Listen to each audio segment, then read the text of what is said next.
All right, what's up? Welcome. We in that streaming mood. We just in that mood where we streaming that we don't even care. We just streaming every day almost. Cause I mean, at this point, what's the point, right? Might as well. Might as well use it while you got it. What's up, everybody? Welcome. Today, a little different. We're gonna do a discussion and play some clips tying in things that you might think don't relate. You might think, what does any of that red pill stuff, what does the manosphere have to do with Jordan Peterson? And what does that have to do at all with BlackRock? None of that has any connection. Well, for one, we're talking about it because that's the news today is all about these topics. And I'm going to explain to you a couple critiques again that I have with the Jordan Peterson sphere, the manosphere, and how it all does relate, in fact. And I'm going to show you how it relates. And a lot of this stuff has a lot of truth. And when we did the stream the other day, I noticed somebody messaged Rolo and said, they're talking smack about you, dude. Nobody talks smack. I mean, I agree with probably 90% of his points, maybe 95. Gave him credit for citing the paper on virtuous victimhood and the dark triad. And so a lot of people just like to stir up, nonsense for no reason. So I don't think that he watched what we talked about because at least 90% of what I said was in agreement with his points. And I agreed with him that the tradcon side of things, when it comes to the arguments for telling men to man up and get married, that shit is weak, dude. It really is. And so a lot of these people who are on the, conservasphere out there, a lot of these people are not the best actors, shall we say. And I'm not naming anybody specific, but for example, before I was married a couple of years ago, this became a tool that certain internet figures tried to use against me. Is he married? Is he married? And it's like, well, what would that have to do with any of the argumentation that I'm saying? Literally nothing. Now, if I made a career out of a moral stance, right?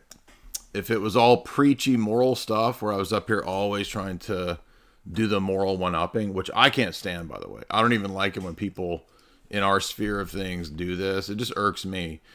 I don't care if you want to do that. If that's your vibe and that's how you're going to do it, go for it. I don't care. But to me, it comes off preachy and it comes off like, to me, all that stuff is like an easy way to try to say that you're better than somebody. And it may not be the case. But the problem is that we all know the internet has a lot of bull crap on it. So to be constantly trying to prove your superiority on the internet is just something bizarre about this. And I've watched it for 20 years. And the people that do this all the time, you start to realize when you do actually know a lot of these people in real life, they're the ones that are really the goons. And especially a lot of these people in the so-called, conservative sphere. Another element that's missed when people are critiquing the tradcon sphere is a lot of that domain is still voices out there that are boomers. And no, I don't hate all boomers. We've been making boomer jokes for 15 years. I'm the father of all the boomer jokes, quite literally. I'm the one that started it. I wrote essays 15 years ago that went viral making fun of boomers. And there is, in my view, an accurate statement to be made when it comes to noting that boomers are out of touch. And it's not their fault even. One, boomers were subjected to the most sophisticated, advanced forms of propaganda and brainwashing ever in their generation. So the guilt is mitigated by that factor, absolutely. Boomers also lived through and are now the senior citizens in an era of probably the most social technological change ever, right? So it's not their fault that they don't know the realities of, like, you know, what a 20-year-old dude goes through when he's trying to date. So that's true. I understand that that's the reality of the situation. However, that does not mean that they are therefore exempted from critique or criticism, right? And so, do the red pill people have a good criticism when it comes to the Daily Wire people or the Jordan Peterson types or whoever who tell people to just man up and get married? And you do this for what reasons exactly? Classical liberalism? And this is partly going to get into, that's going to lead into our critique of this whole sphere. Because as you know, our position is that my position, well, let's say my position, because there's a lot of people in the orthosphere totally out of touch, no idea with what's really going on in the world. A lot of them are boomers. A lot of them are insecure soy men. A lot of them are piety signalers. And this is also for the rest of the religious world as well. So the trad con sphere. I mean, let's just be frank. A lot of people in the religious sphere are a bunch of soy men. And that's just a fact. I'm sorry, but it's true. So I'm going to say that the red pill people get a point on that. Now, that doesn't make Islam more based. I don't buy that. I don't buy any of that. That's not true.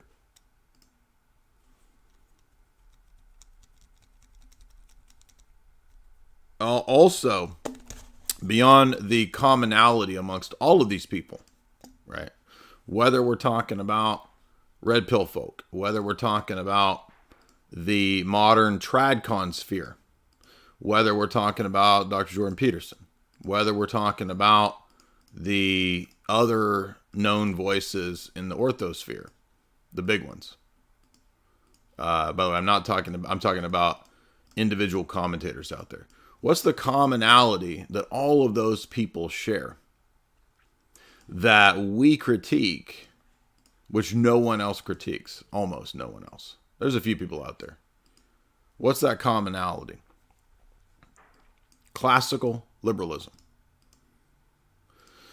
Even a lot of these so-called Muslim converts, this has no real effect on their worldview or what they are proposing, other than they think it's going to get them some kind of trad-based virgin bride or something. There's another commonality, however. And ironically, it seems to go along with the trad-con and the red pill sphere. What's another commonality that they share beyond classical liberalism? And maybe it's even tied to classical liberalism. Because if we admitted problems in classical liberalism, which you're not allowed to go into, you can never discuss this. None of those people will ever touch this for multiple reasons as well, which maybe I'll talk about that in a second. But the other component that Jordan Peterson and many of the red pill people, except for the Tates, and this does not mean that the Tates are correct on everything, but this is one area where they're exempt. The rest of this crew, including all of the mainline conservative people, you're not allowed to talk about large-scale geopolitical conspiracies or espionage. Now, you could talk about mainline news stories like Russiagate, because that's acceptable within the sphere of allowable discourse. Now, Dr. Lindsay, who we've done many interviews and chats with, he was just on... Where's my dang whiteboard? I wanted my whiteboard today. Hey, Jamie. I thought I gotta have the whiteboard. Hey, Jamie. She can't hear me. She's at the other end of the house. Dang it. I can makeshift whiteboard. Whiteboard for the white boys.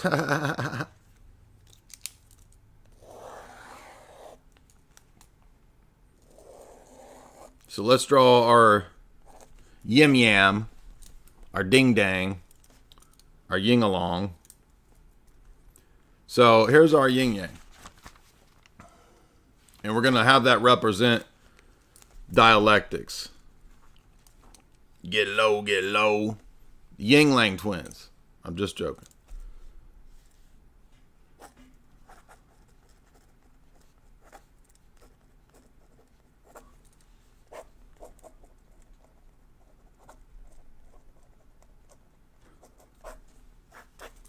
So here's what is allowed in discourse in terms of the philosophical presuppositions of all of modernity.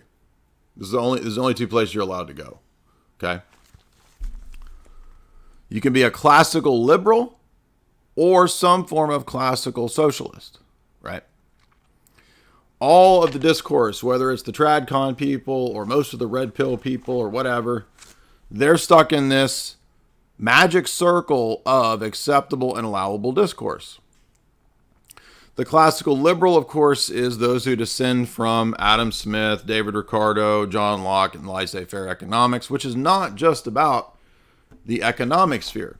It's primarily seeing mankind through an economics lens to be what Spengler called Homo economicus, which then necessitates that everything is read through the presuppositions of atomistic individualism, laissez-faire economic theory, and a purely negative conception of the state. Okay, these are some of the basics of the Enlightenment liberal, classical liberal attitude. Now, again, I'm very precise, very clear on this, have been for many years. When I make these critiques, doesn't mean that I disagree necessarily with private property, limitations on government, etc., etc. So don't misunderstand me. That's going to be you falling into basic bitch dialectics when I critique this, because you're going to assume that, oh, then therefore you're a socialist, Marxist, corporatist, fascist, whatever we want to call this other side of what exists in today's discourse, which is simply just some form of radical statism, be it the corporate state or be it classical socialism. It doesn't really matter, because this is the acceptable magic circle of discourse. And these two are seen to be opponents.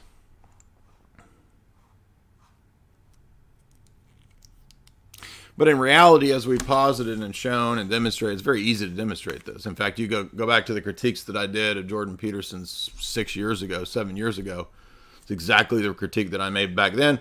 And a little bit of an update. I'm working my way through his entire corpus that is online.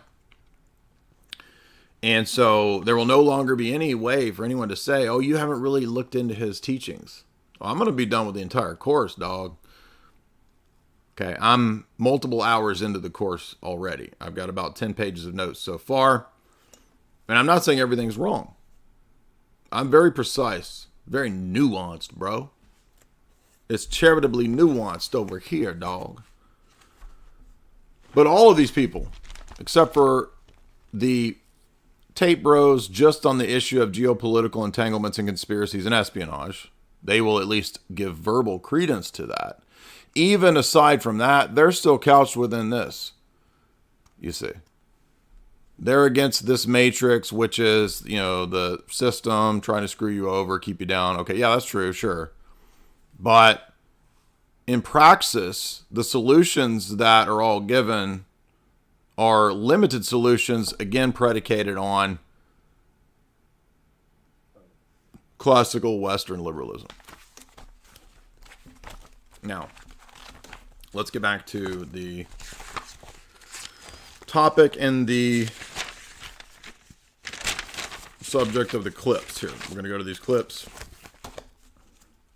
And I'm going to demonstrate, hopefully today, not all in one lecture. I can't show this all in one talk or one podcast. But I want you guys to know that if you're interested in what I talk about, You can go back through the catalog of 1,000 videos that we have here going back 10 years discussing all of this stuff and basically having a lot of the same positions 10 years ago. For example, even theologically, I have my old 10-year-old videos on the essence energy distinction are still up.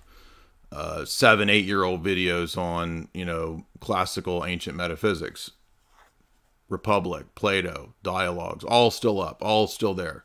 7, 8 years ago, critiquing the nominalist metaphysics of classical liberalism, as well as multiple critiques of socialism and Marxism. So, let's get to the first point, which is props to Rollo for other areas where I think he's correct. So again, whoever was telling Rollo that we talk smack, again, didn't talk smack, agree with about 90% of what he said. And I'm going to be very precise on the specific points again where I disagree. And there are two of them. Classical liberalism and the idea that there's not really geopolitical large-scale conspiracies.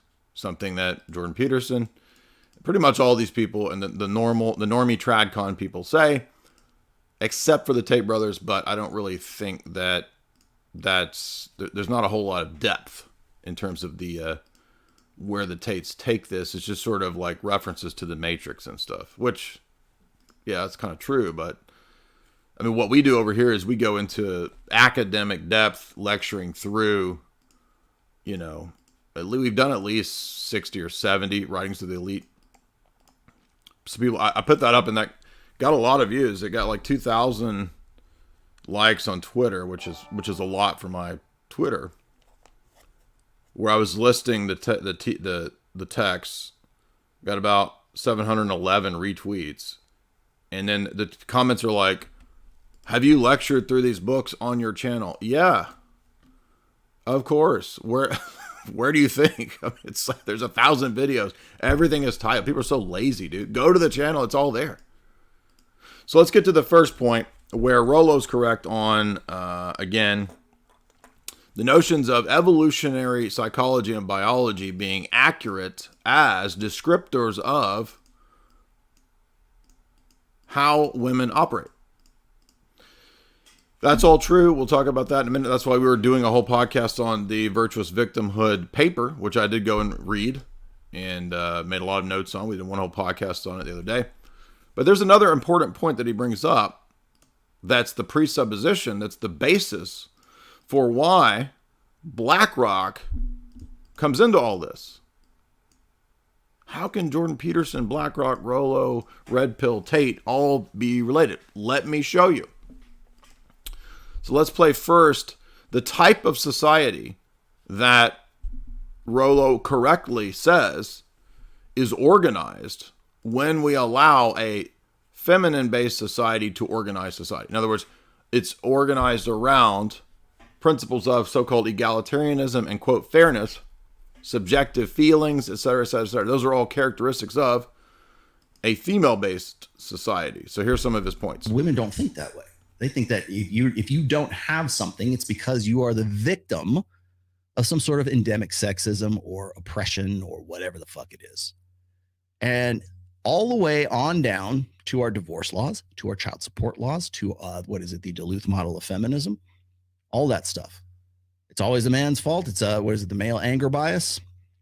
So strong egalitarian values may lead many in the West to believe that any difference in outcome is illegitimate.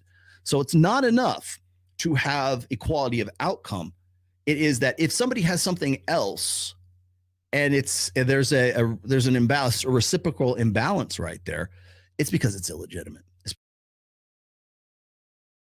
Yeah, this is correct, right? And this is, he's pointing to one of the models of feminism where this comes up. And Jordan Peterson says similar types of things too, right? Jordan Peterson says, in that famous debate that he did with the BBC Harpy when she was talking about how what he says isn't fair and it's not about equality. And he distinguished equality of outcome, right? And whatnot. Now, that's what he's getting at here, and he's saying that these radical models go beyond that, and make it even more extreme that any form of inequality is somehow the result of a form of oppression. And that's why when I was talking to Brittany Sellner, I was making the point that when Pearl is arguing with that creature on the Vice interview, the creature on the Vice interview says, I don't have to, basically summarizing, I don't have to listen to you because you're pretty privileged. The place that you're coming from is a bunch of pretty privilege. And so I can discount what you're saying. So again, exemplifying the fact that, oh no, it's not just a matter of inequality before the law or something like that, or a lack of justice. All inequalities are a form of oppression, and that is the basis of the power dynamics mindset, which is not a mindset geared towards truth and objectivity. Why does that matter? Well, because I'm going to mention that there's certain vices, and this is going to be unique because you don't hear me harping on vices a lot. We almost always stick to the scholarly academic information, the data, the philosophy, etc., the argumentation. But today I'm going to have to talk about a little bit of the vices, because the vices, and not just lack of knowledge and lack of information, are actually a big part of the problem in all of the spheres, including our own. So I'm going to talk about fear, envy, and the quest for truth, and how this is a huge problem as well. Because most people, unfortunately, guess what? They're not actually concerned with what's true. Most people are concerned with, how does this give me gimmies? How does this gives me that? How does this gives me feels? How does this help me? What do I get out of this? What do I get out of this? How this going to help me? So this happens all the time on Twitter, where I put up information, pages from books, stuff I've read, insights, arguments, and there's always some low-tier, low IQ person who chimes in, how this gonna help me? How you gonna fix this? What's your solution to this? In other words, as if it's my job to give you a simple solution to the world's problems. Or that I'm a bad person for talking about things. Or I'm intelligence privileged. Or some bullshit like this, right? It's coming from the same place as the creature who is complaining about pretty privileged. We have to understand that a huge portion of the motivations of people, unfortunately, are fear, envy, and that they're not, and they're weak, physically weak, psychologically weak, and not on any kind of. I'm just built different. I noticed one thing, and I'm not saying that it's okay. God's grace, providence, all that. I've always been interested in what's true. A lot of people aren't. A lot of people have no desire, no concern, no care. They're not on a truth quest, dog. I'm on a damn truth quest. It's like, in my mind, it's like a freaking Final Fantasy game. Life is a damn it's role playing, okay? I'm on a truth quest. I want to know what's true at all costs. Most people are not on that quest. Most people are on a give me what makes it easy for me, pleasure and security. Now, ease, pleasure, and security, those are feminine traits. They're not inherently bad per se. They have their place. A woman, in order to build the nest and to have the family and the offspring, wants ease, security, and pleasure. The man is typically more oriented towards adventure, going out, creating, conquering, etc., etc., etc. Male traits. He's not interested primarily in ease, security, shortcuts, etc. Those are feminine traits. And so it aligns perfectly with what he's saying here about a society that is tailored towards femininity, vaginocracy, ease, and convenience. The security state, feminine characteristic. The mega super surveillance security state, feminine characteristic. Everything's got to be fair and equal, because if anybody has anything I don't, it's because I was oppressed. Virtuous victimhood, dark triad, etc. Because you had to kill somebody to get it. You had to oppress somebody to get it. You had to step on somebody's head to get to get to the point, get to where you're at right now. And therefore, anything that is more than the next guy, that had to have, by definition, had to have been done because you are selfish and you're operating in a hierarchy rather than in a community. Another is that one of our key values is the alleviation of human suffering. Saying that you.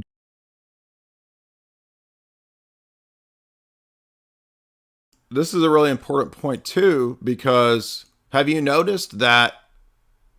Yeah, he's absolutely right that the feminine-centric society will be interested in organizing society in a communal and non-hierarchical way, because as it fits with its revolutionary Marxist ethos, somehow hierarchy is inherently bad or evil. Even though, here's the crazy part, all of the evolutionary psychology and biology always points out that nature itself is hierarchical. As I told you guys, I'm working through the whole Jordan Peterson corpus, and within 2 lectures, he's gone into countless references. I'm not faulting him. I think this is just obvious. Countless references to the lobster hierarchy and dominance hierarchies in nature. So evolutionary biology is constantly telling Jordan Peterson about dominance hierarchies and evolutionary hierarchies in nature. And yet the same data that Rollo will talk about from evolutionary psychology and evolutionary biology about hypergamy and about biological changes that women go through after giving birth, etc., mate selection strategies, a lot of that suddenly gets discounted by the tradcon and the classical liberal Jordan Peterson sphere. Why? Why is that all suddenly discounted? And as a bunch of the other people in this domain, like Dr. Dutton point out, what about the other studies that deal with other things that are suddenly discounted from evolutionary biology and evolutionary psychology? Well, why is that discounted? Well, that has to do with what is the acceptable discourse in normie society, where everybody thinks that these normies are absolute geniuses who are basically talking about college 101 level class material. But the public is so dumb, they think that. So that's why. There's a magic circle of acceptable discourse which allows you to operate only within that circle. Anyone else is not allowed to speak in any real substantial platformed way. It doesn't mean you can't have your little podcast. Nobody cares about that. But you're not going to be platformed on any of these bigger entities or outlets.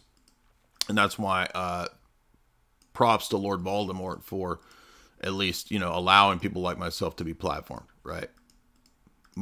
I'm very grateful for that. But, so Rollo makes the point that the reasons that a lot of the normie tradcon sphere tells people that they need to man up. Number one, a lot of that sphere just ignores the evolutionary psychology and evolutionary biology, which is dumb, because that stuff is not transmutation of species, as we saw with the virtuous victimhood dark triad paper. I mean, that's just dealing with evidence-based facts and studies, research and information, experiments that were done. Multiple experiments were done in that paper. Okay, yeah. And that proves the point of the paper. Well, a lot of that information is not amenable to wokeism, you see. So the facts and the information that's coming out of evolutionary biology and evolutionary psychology and by the way, I don't accept transmutation of species, macro evolution, origin of life. I don't believe that. But this data is just studying natural selection and human adaptation, which are true. But you'll notice that the information that research was coming to was conflicting with the woke dogma. And so a lot of that information is now not PC and is having to be shut down and altered, just like the Soviets did with Lysenkoism. If the facts contradict the system, then the facts be damned.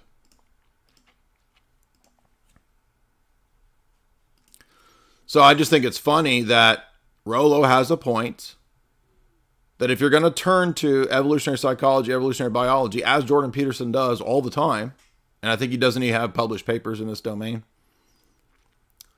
it's being selective to only look at the data that backs up the parts of your theory and your message that are socially acceptable or able to be discussed in the normie sphere. But don't you understand the normie sphere and the fact that so many people are pseuds and not educated? All this does is hold back everybody from actually having real conversations and discourse.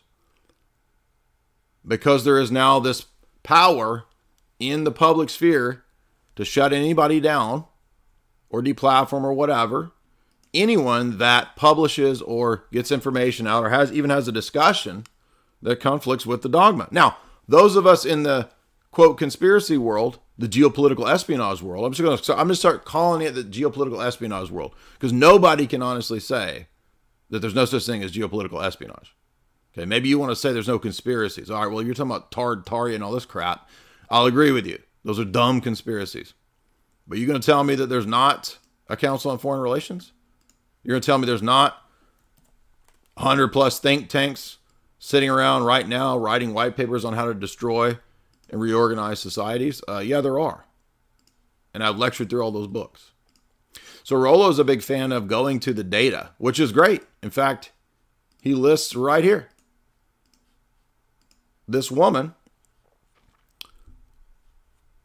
or maybe it's a dude, I'm not actually sure. I haven't looked up to see who the person is, but Dr. Marty Hasselton, could be a man or could be a woman, I'm not sure, but these are the papers about the stuff that Rollo talks about in terms of psychology, female psychology, reproductive strategies, human behavior, male-female behavior, patterns of behavior after, giving birth, postpartum depression, all this stuff. These are all studies and papers. By the way, I'm not against studies and papers.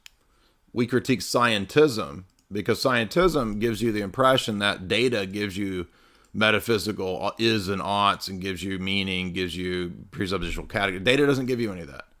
Okay. Philosophy is prior to data.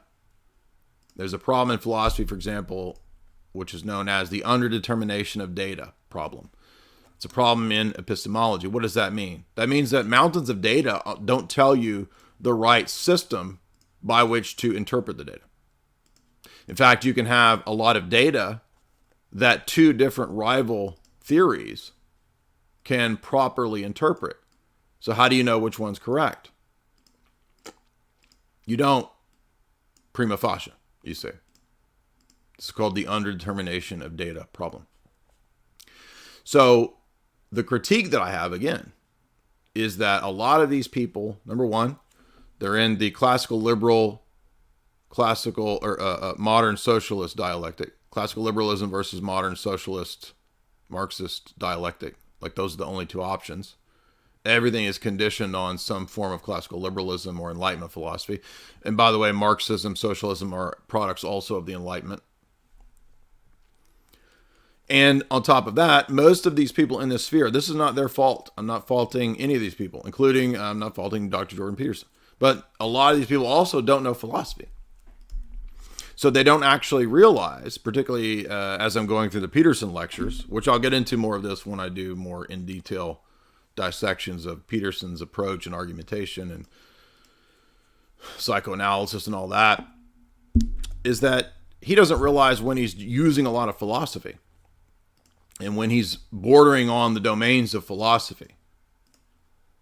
And if he knew about metaphysics, it would actually help his approach to these questions. But one of the things that stunts his vision and his ability to go beyond the classical liberal dialectic is that everything is couched in his system within the classical liberal dialectic.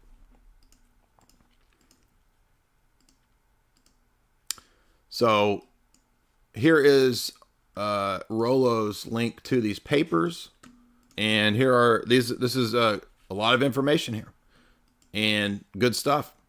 Again, I've been reading and following the Manosphere since 2000. Let me think when I first got into that stuff. 2010, 11 is when I first started reading that kind of stuff. I used to listen to all those Spearhead podcasts. I used to all that stuff, all of it. I've been through all of it. I've been reading Rational Mail for a long time. Doesn't mean I read every single thing. I'm just saying, not new to this material, this information. But I also spend a lot of time in the world of philosophy, so I also have a unique approach to these questions that combines with academic and years of research in the domain of psychological warfare and geopolitical entanglements at a global level.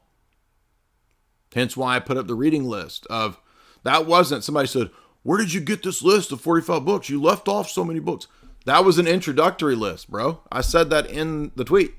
Introductory list, 45 books to start with to get your education in geopolitics. And I'm sorry to tell you, there's not a lot of shortcuts. I try to provide you with shortcuts on my channel by lecturing through the books because a lot of people don't have time to read Tragedy and Hope. It's 1,300 pages. It's a nightmare read. I made myself work through that monster. And so we did 16 hours of lectures on that. It's one of my more popular things over the years. Well, I'm sorry there's not a shortcut for that other than my attempt at a shortcut, which is the next best thing.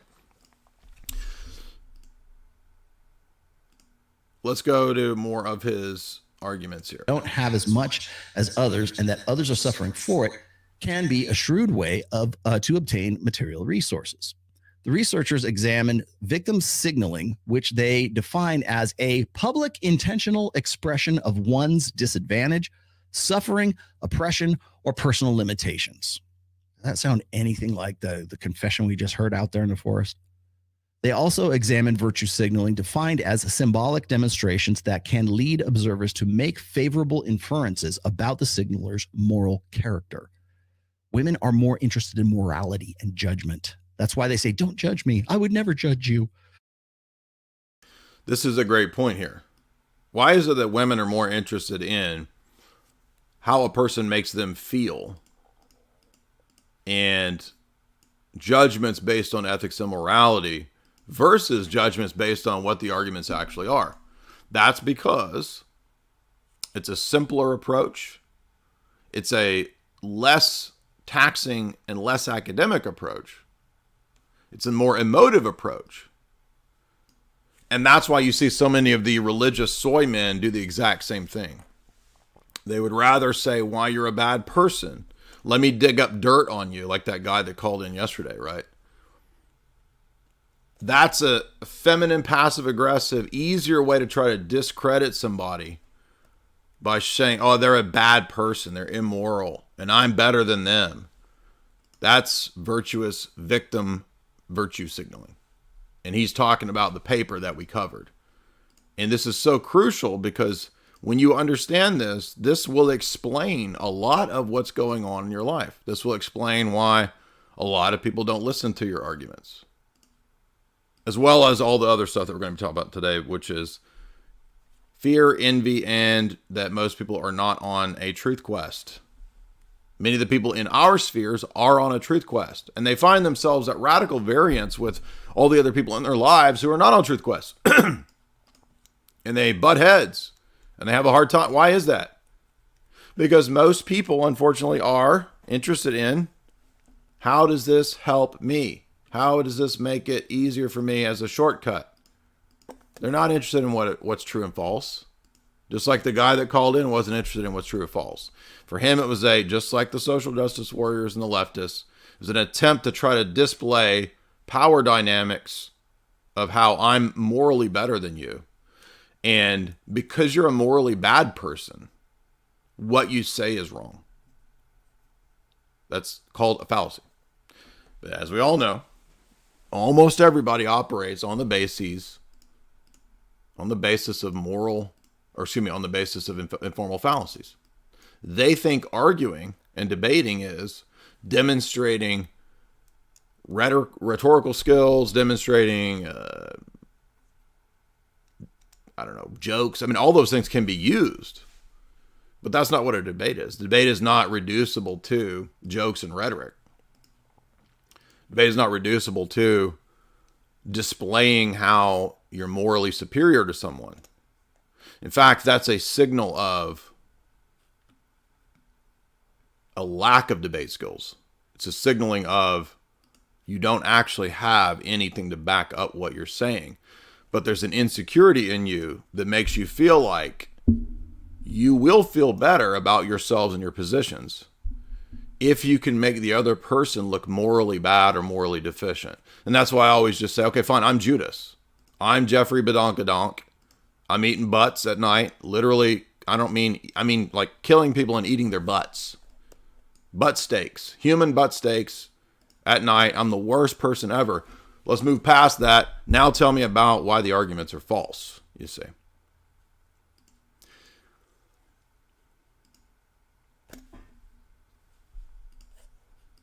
Right?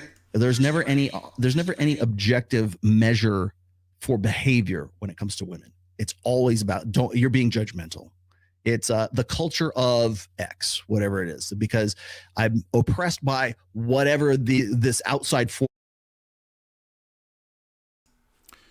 And again, he's right here, because the society organized in a feminine way is organized around these kinds of concerns for feelies, you see. Absolutely. Versus it's hypo agency versus hyper agency. Hypo agency means that the world happens to you, rather than hyper agency, which is I happen to the world. The research, and by the way, there is no more conventionally masculine way of looking at the world than from the outward in, whereas women look from the inward, men look outward. Men are more interested in things, women are more interested in people and themselves. There's an inward facing look and there's an outward facing look. Where'd we go? Here we go. No. Okay. So I talked about that. The researchers examined victim signaling, which they defined as public. Okay, so I already got that. They argue that signaling both victimhood and virtue would maximize one's ability to extract resources. People feel the most sympathy for a victim who is also a good person. God's on my side. I've been praying about this, and this is just agonizing me. I have to go and make this confession that I wrote out, and it took me a long time to do this, and I could. Yeah, now he's specifically talking about the Lauren Southern video, which I don't have any opinion on Lauren Southern either way in terms of, because I don't know her ex or her situation. But in terms of the paper that he's covering, I'm applying this to the religious sphere. This is precisely what a giant portion of the religious sphere does, and not just Orthodox. It's really bad in the Orthodox sphere with all the Orthodox piety signaling, but it's across the sphere. What he's saying there would apply equally to the tradcon people, the normie tradcons who really want to make a big deal about signaling about traditional marriage, and it's just hollow from so many of these people, right? Not because the idea of traditional marriage itself is a problem, but because, as Rollo correctly notes, most of these people are stuck in a different decade, and they're not taking into account the reality of the present situation. That's the source of my boomer jokes. This is why I've been making boomer jokes for 15 years. That's why. Lack of familiarity with how things actually are. And acting as if women are due all of the sacrifices that were given to them in a patriarchal society. We don't live in a patriarchal society. Therefore, it does not make sense to do all of the sacrificial actions that a man typically would do in the 1950s nowadays. And how can today's boomer crowd of trad cons not understand this? Well, it's because they're out of touch. Exactly. That, and they know that this kind of message only plays well to certain niche groups and audiences. It doesn't play well to the normie sphere, the sphere that most of these people talk to, like, I don't know, who are the Matt Walshes and the, I don't know who. I'm not knocking these people. I don't follow or keep up with these people's views. I mean, yeah, it's great that we got a documentary showing what a woman is, and all the conservatives are like, yes, we finally got him. Bro, that you're having to make a documentary about what a woman is means your society is gone, dude. And I'm not trying to be black-pilled, because I don't view these things in a black pill way. Like, in my view, the truth quest, I mean, that sounds corny as hell, but the truth quest, like, it's never, there might be a phase of black pill. I think black pill is more like a phase that an individual goes through. And I can think of times when I was black pilled. But then you come out of that stronger than you were before. So black pill is more like a phase. It's not like an end goal, an end game. Black pill is like a phase before, you know, white pill or something like that.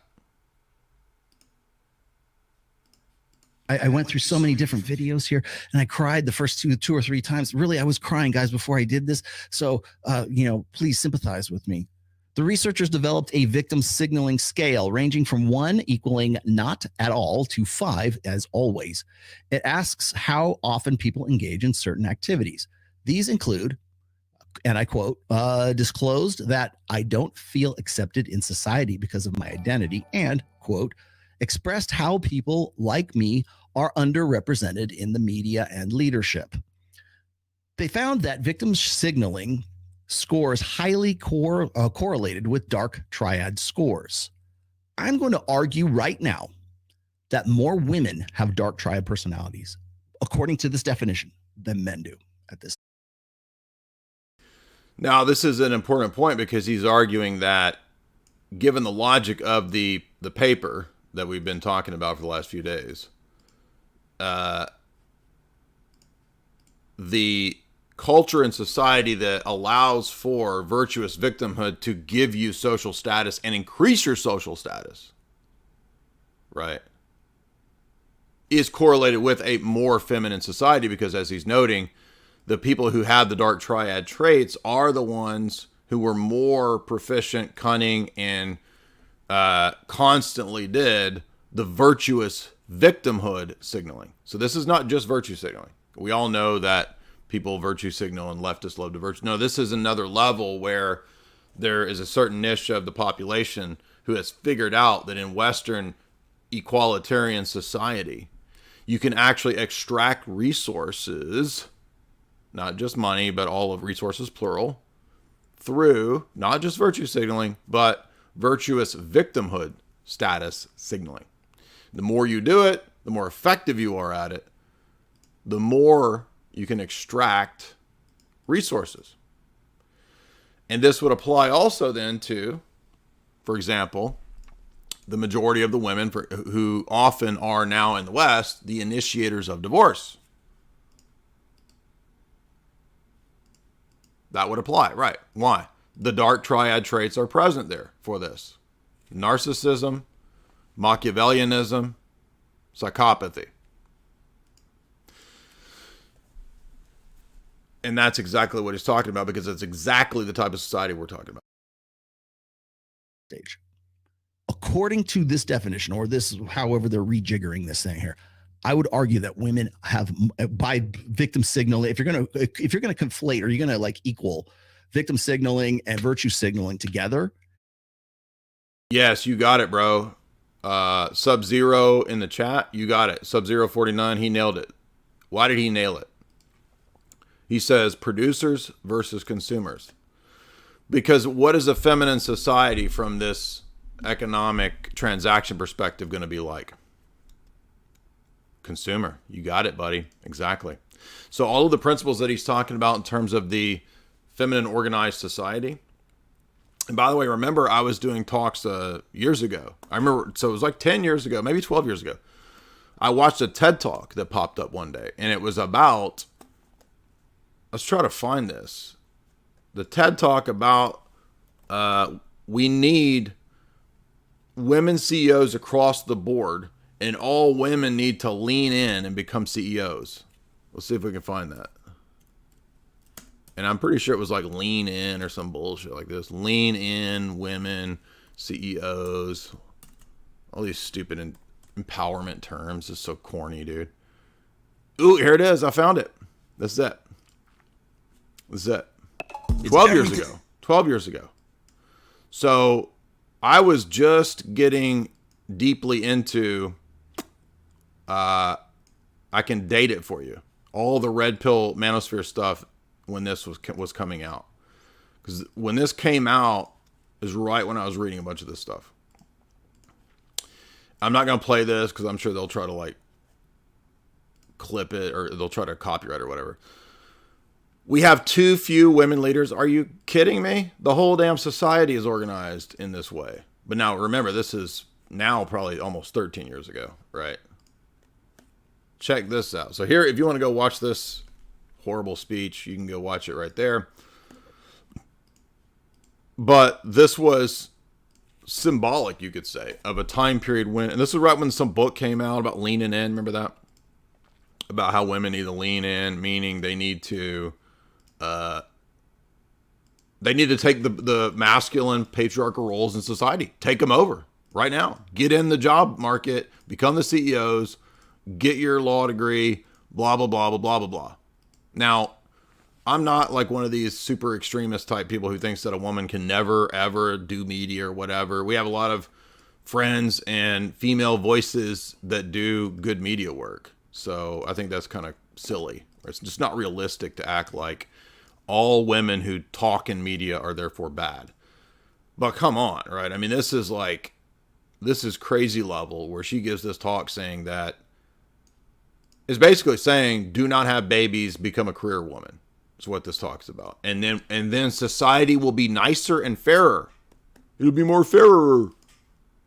So literally everything that he's talking about in his talk, Rollo's talk here, is exemplified in the why we have too few women leaders, Sheryl Sandberg. And she even, if I remember, this is like 13 years ago when I watched this, but she even says stuff like, oh, well, when we have a feminine-based society, everything will be fairer.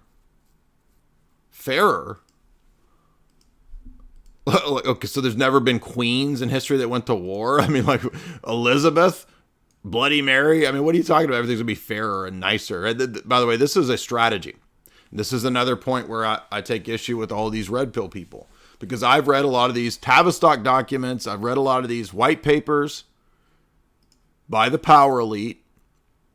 And they talk about this as a strategy to deconstruct and reconstruct society along technocratic and global elite designs. They talk about it. For example, globalist Friedrich Capra in his book Turning Point says that we'll have a feminine-based society in the coming order because it will be more fair and more emotionally based and not logic-based, not phallogocentric. I'm not joking, it says that. Marilyn Ferguson, who many people think was actually Stanford Research Institute that wrote her book, Via Changing Images of Man, Wallace Harmon, her book, Aquarian Conspiracy. That's not a conspiracy book. She's saying the Aquarian age is going to be characterized by the dominance of the yoni, baby. Yoni power. Do you understand, slow people? These are not conspiracy books. These are mainline books by the power elite. David Rockefeller talks about feminism. His authorized biography, Collier and Horowitz, has a whole chapter on their promotion of feminism. Why? To reorganize society, get women in the workplace, stop procreation in the nuclear family. Just facts. Why do you think the NGOs and the human rights organizations, they don't just promote Skittles? What were they promoting for the last 60 years prior to Skittles? You got it, baby. Feminism and women's liberation. The CIA was promoting feminism and women's liberation. Not the Soviets, dummies. This is another key point that Jordan Peterson is completely wrong about. The stuff that he's critiquing was not promoted by Stalin. I'm not pro-Stalin. I don't care about Stalin. But in Jordan Peterson's lectures, for example, he makes a big deal about Stalin. Okay, yeah, fine. Stalin is a bad guy. But wait a minute. Stalin wasn't promoting the crazy biology stuff that you're talking about. Stalin wasn't promoting the essence of the things you criticize. You could never have Skittles without feminism first. Now, it is true that the Bolsheviks early on did have a phase where they promoted a lot of total degeneracy, and they did push equalitarianism. And the Soviets did have this idea that, based on Plato and this kind of stuff, that you could have this women's rights and all this kind of stuff. That was an old Bolshevik thing, and I'm not 100% clear in terms of how far that carried over into the Stalinist period. I've read a lot of Cold War texts. I know a good bit about this. I know about Lysenkoism and all this stuff, but something I think was going on. So, and everybody knows about the Stalin period where he doesn't accept the Marshall Plan aid. This kicks off the Cold War. How that exactly affected the Soviet Party's view of women at that time in the Cold War, I'm not exactly 100% sure. But I do know that the Soviet Party continued to have, at that point, the strictures, for example, against Skittles. So the idea that Stalinism is somehow connected to Skittles and that's not true. No. It's the CIA that pushed Skittles as a form of liberation against Soviet realism, objectivism, cosmism. Just like they pushed modern art. And none of these people talk about that because they have to stay in what? Why can you not talk about that? Even though it's 100% objectively recognized fact, you can find tons of academics. Francis Stoner Saunders has entire talks on YouTube.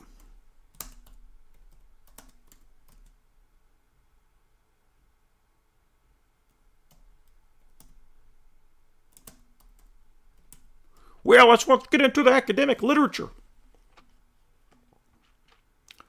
Okay, let's get into the academic discussions of the Cold War and the actual literature and the history. What does Francis Stoner Saunders, her PhD is in this topic, the cultural Cold War, what does she say about it? Oh, yes, the CIA, through the Congress for Cultural Freedom, promoted all of the modern abstract art. And by the way, the CIA funded Miss Magazine, and they funded Playboy. And they funded Andy Warhol, and they funded all this stuff. And I have to sit here and have the normie tier people, the normie cons, and a large portion of the trad cons, look at this conspiracy theorist. You are displaying your ignorance. Because this is mainline research. By the way, I have her books. It's not just me saying that she did a lecture. Here's the lecture. I'll give it to you. Yeah, of course, Jackson. All these people were trash, dude. But here's the thing. The CIA was pushing this. They aligned themselves with the deconstructionists and the postmodernists. They went and aligned themselves with Derrida and a bunch of the French deconstructionist people. They aligned themselves with Sartre, all these goobers, these just total degenerates. Because the idea was, we'll push the notions of unbridled libertarian freedom as the means by which we'll marshal support against anything Soviet. Soviet will be characterized as, because remember, fascism had already lost, right?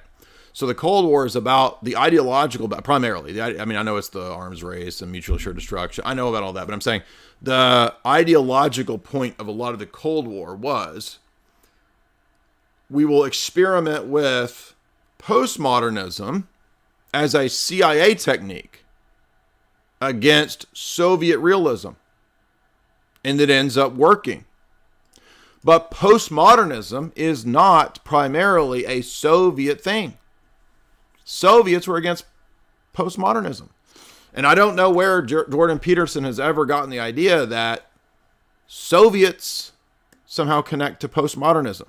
When he critiques postmodernism, it's always from the stance, from the position of classical liberalism. None of this is true. And it's not hard. It's not even that hard to figure out if that's true. Why does this play well? Because of this. Because of the acceptable magic circle of discourse between classical liberalism and classical socialism / Marxism / corporatism. You're allowed to have a disagreement in the debate within this circle. And here's the irony, is that when I did that long interview and podcast with Dr. James Lindsay and Coughlin, the intelligence consultant guy, Coughlin's whole presentation is about the magic circle and acceptable discourse, right?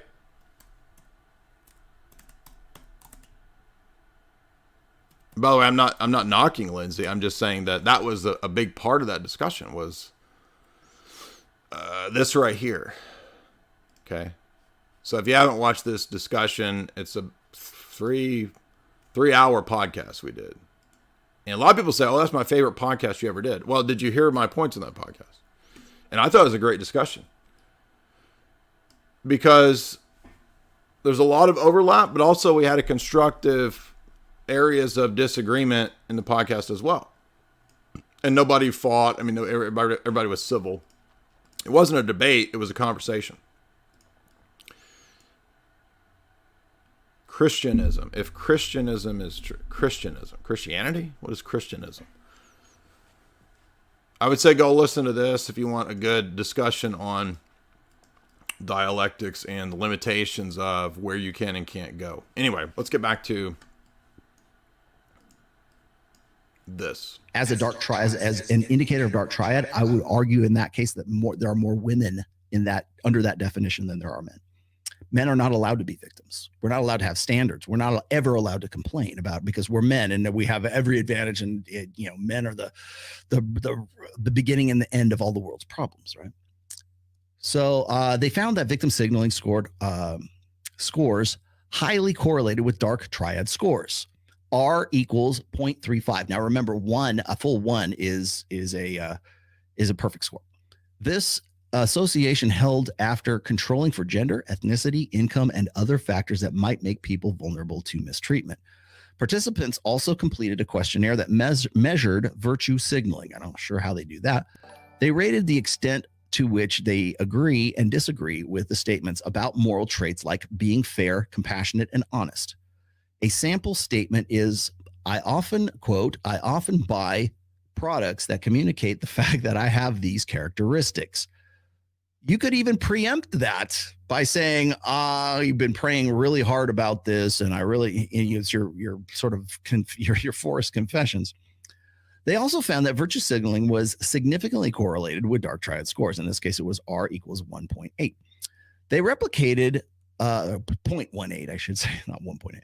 They replicated this association in a follow-up study. This time they used different, more robust dark triad scales, and they found a stronger correlation between dark triad traits and victim signaling. In this case, it was R equals 0.52, which is actually a pretty high score.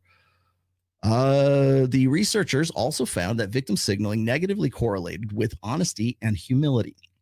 This is a personality measure of sincerity, fairness, greed, avoidance, and modesty. It roughly captures how willing a person is to exploit others for their own gain. So, the inverse relationship between honesty and humility and victim signaling suggests that the victim signalers may be greedier, less honest, and more exploitative than those who did not signal victimhood. Beyond measuring responses to questionnaires, they had participants play a game. Basically, it was a coin flip game in which participants could win money if they won. Video on that, on the bad practices of these guys, because they're finding what they want to find. They're measuring what they think that they're going to find anyways.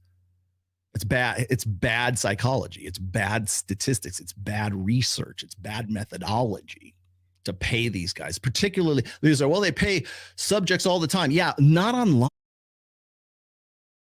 All right, that's the essence, I think, of him covering that paper and the type of society constructed around the feminine traits and characteristics of security, pleasure, convenience, etc. So you can go watch his full stream there if you want to.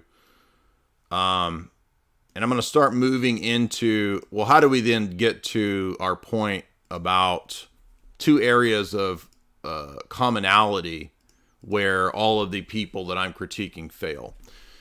So we're going to start moving in that direction. And my buddy Cameron, he's Colonel Douglas McGregor's son. We did a podcast on neo-masculinity a few months ago, which is really good. If you didn't watch that, I would say go check it out. So let's listen to Cameron's discussion here and follow him. He's just started a new channel. He's a really excellent red pill based dude. Got a lot of good things to say about masculinity, and I'm sure we're going to be doing a lot of good interviews here in the near future. I got to go meet him and his dad a few months ago at the beginning of the year. We had dinner.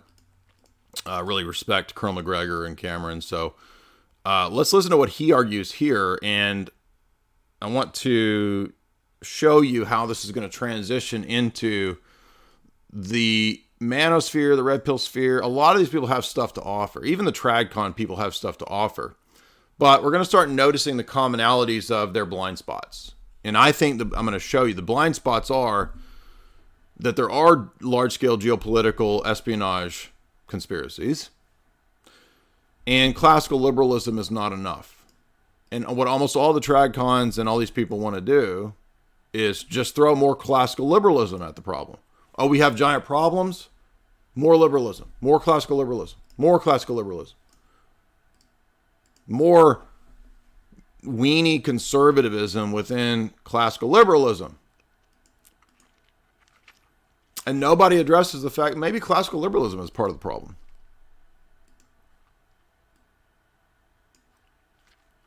And if we're going to start listening to evolutionary psychology and evolutionary biology, well, guess what? A lot of that sure as heck don't fit with classical liberalism.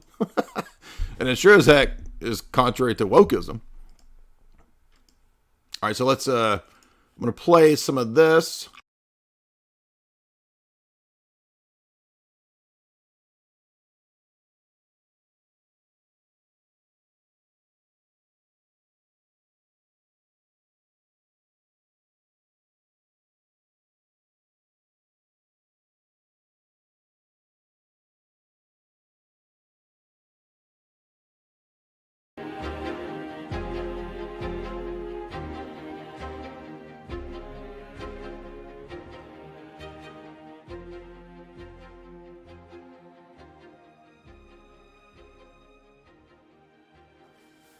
Welcome to Men in the City.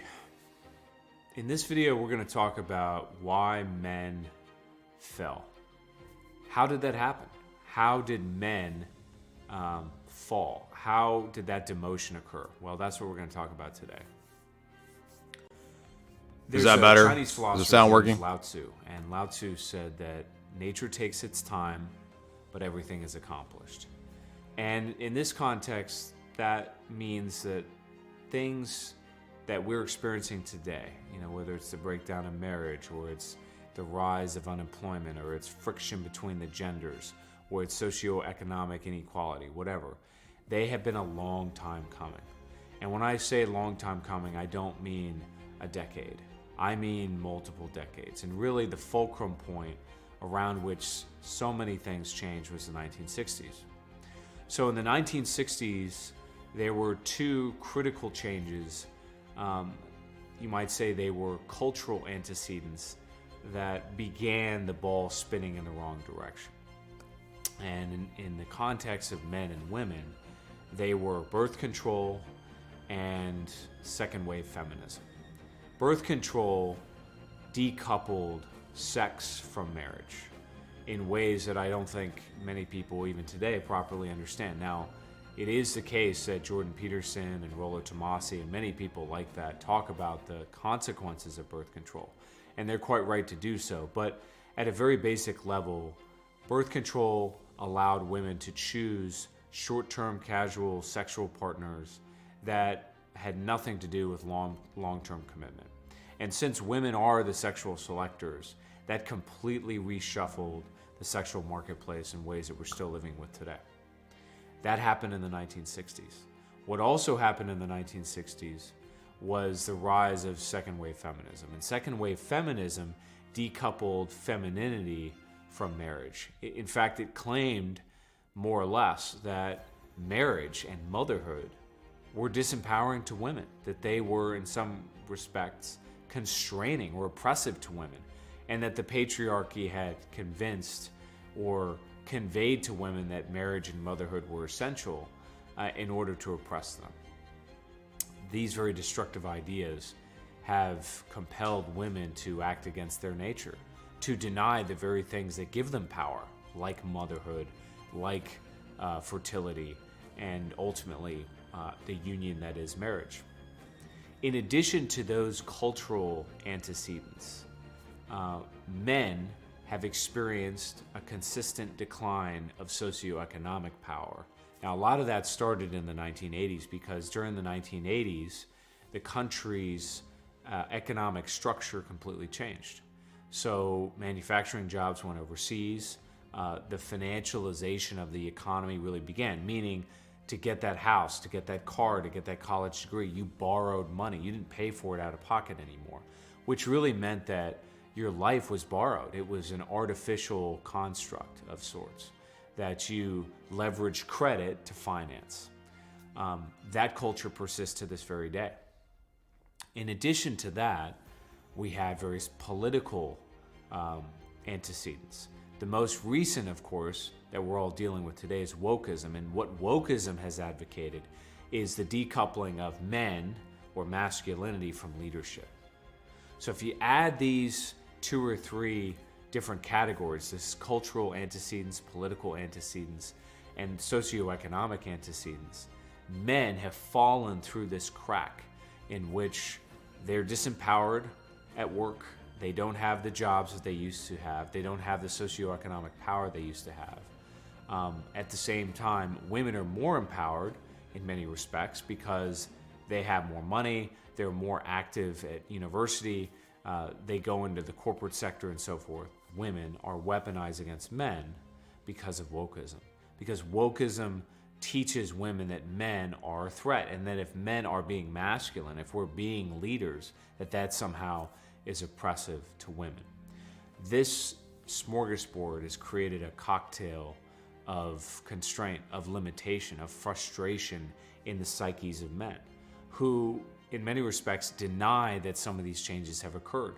So you have men that are clinging on to this paradigm of marriage between a man and a woman, thinking that somehow the attitudes, the inhibitions, or the constraints that women used to feel, the social. Yeah, and this is a great point. This is the point that I was just making, right? This is the point where we agree with Rollo, and here you have Cameron's making the same point. So somebody says, there's a bunch of channels that make this point. Yeah, but I know Cameron McGregor, and he's the son of Colonel Douglas McGregor, and he's a really smart dude.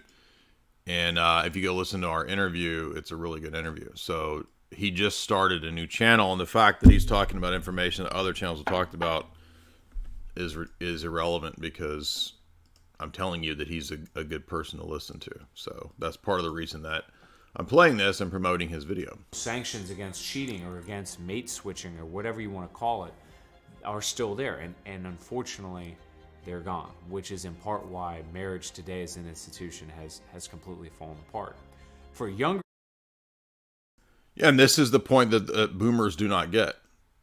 See, you see why we've been talking about and critiquing boomerdom for so long? I mean, why did I start making boomer jokes 15 years ago? Because of that. Because of the point he just made. Because the normal modus operandi of the way people operated in the 1950s and 60s doesn't work when society has been completely revolutionized and flipped and inverted. Now the structures, including the legal system, are weaponized. Now, it doesn't mean that you have to become black-pilled and, you check out or whatever. I mean, I don't have the perfect answer for you. And that's one thing you learn as you get older and become an adult, is that there's not silver bullet, easy, perfect answers for anything or anybody, from anybody. The world is complex. There's not easy answers. Wisdom is the application of knowledge over time that's appropriate to the situation. So you're going to realize when you move out of your idealistic phase of your 20s that when you were in your 20s, you didn't have a lot of wisdom. You had a lot of ideas and you had a lot of idealism, but not much wisdom. And as you learn the complexity of the world as you get older, you will understand that this world does not give you, unfortunately, simple, easy answers to all these challenges. Man, on the way to marriage or on the way to longer term relationships, we also have to contend with online dating. And online dating, unfortunately, has deprecated or eliminated the vast majority of men from the marketplace. Why?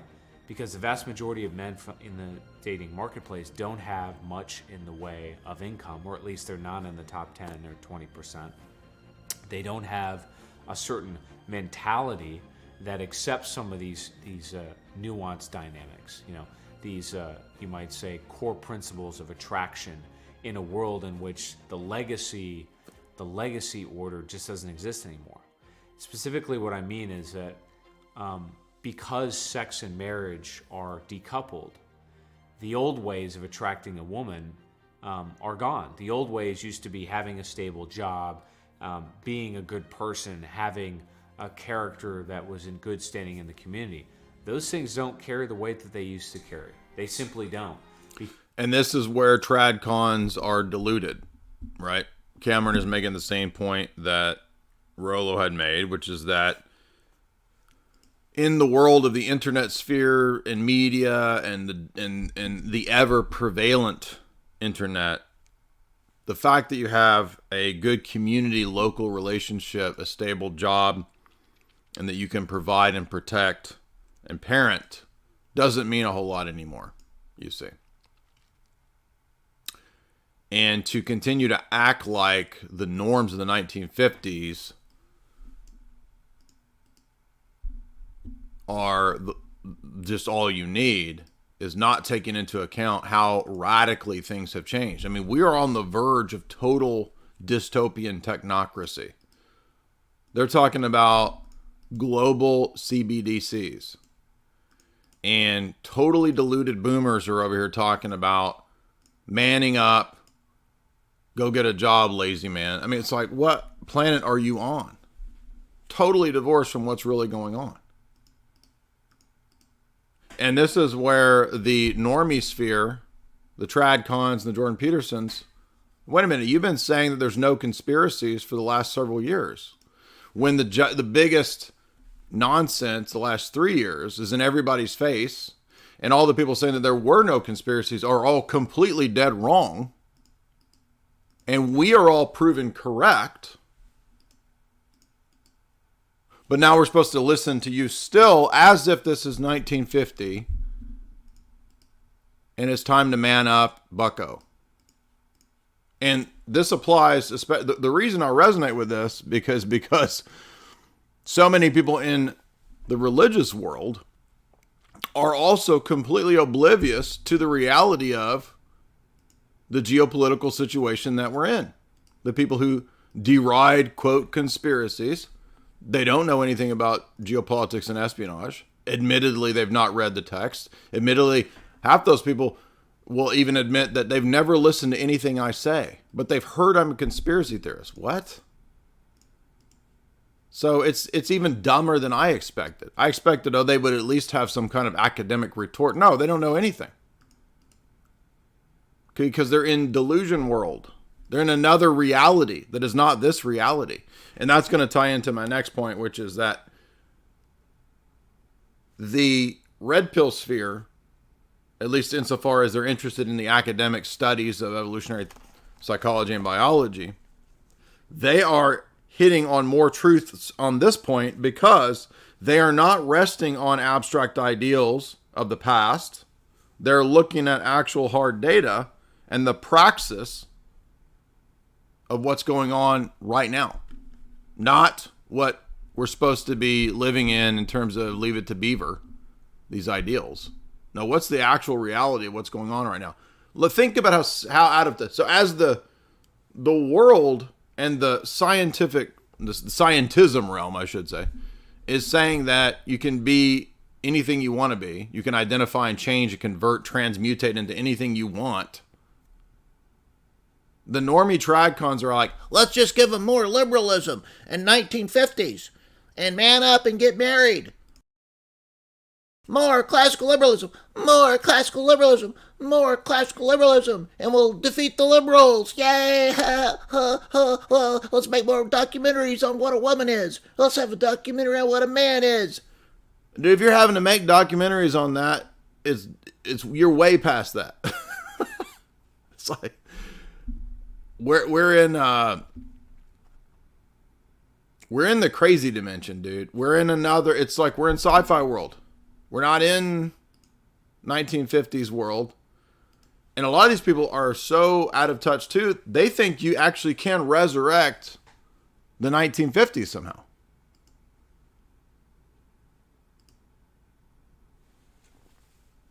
You can't just make a decade come back.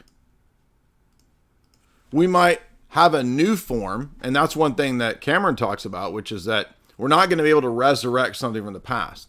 So he's proposing neo-masculinity, a new idea of what it is to be a man, and it's much more in line, I think, with the stuff that we talk about and what we talked about in our live stream with Kotel.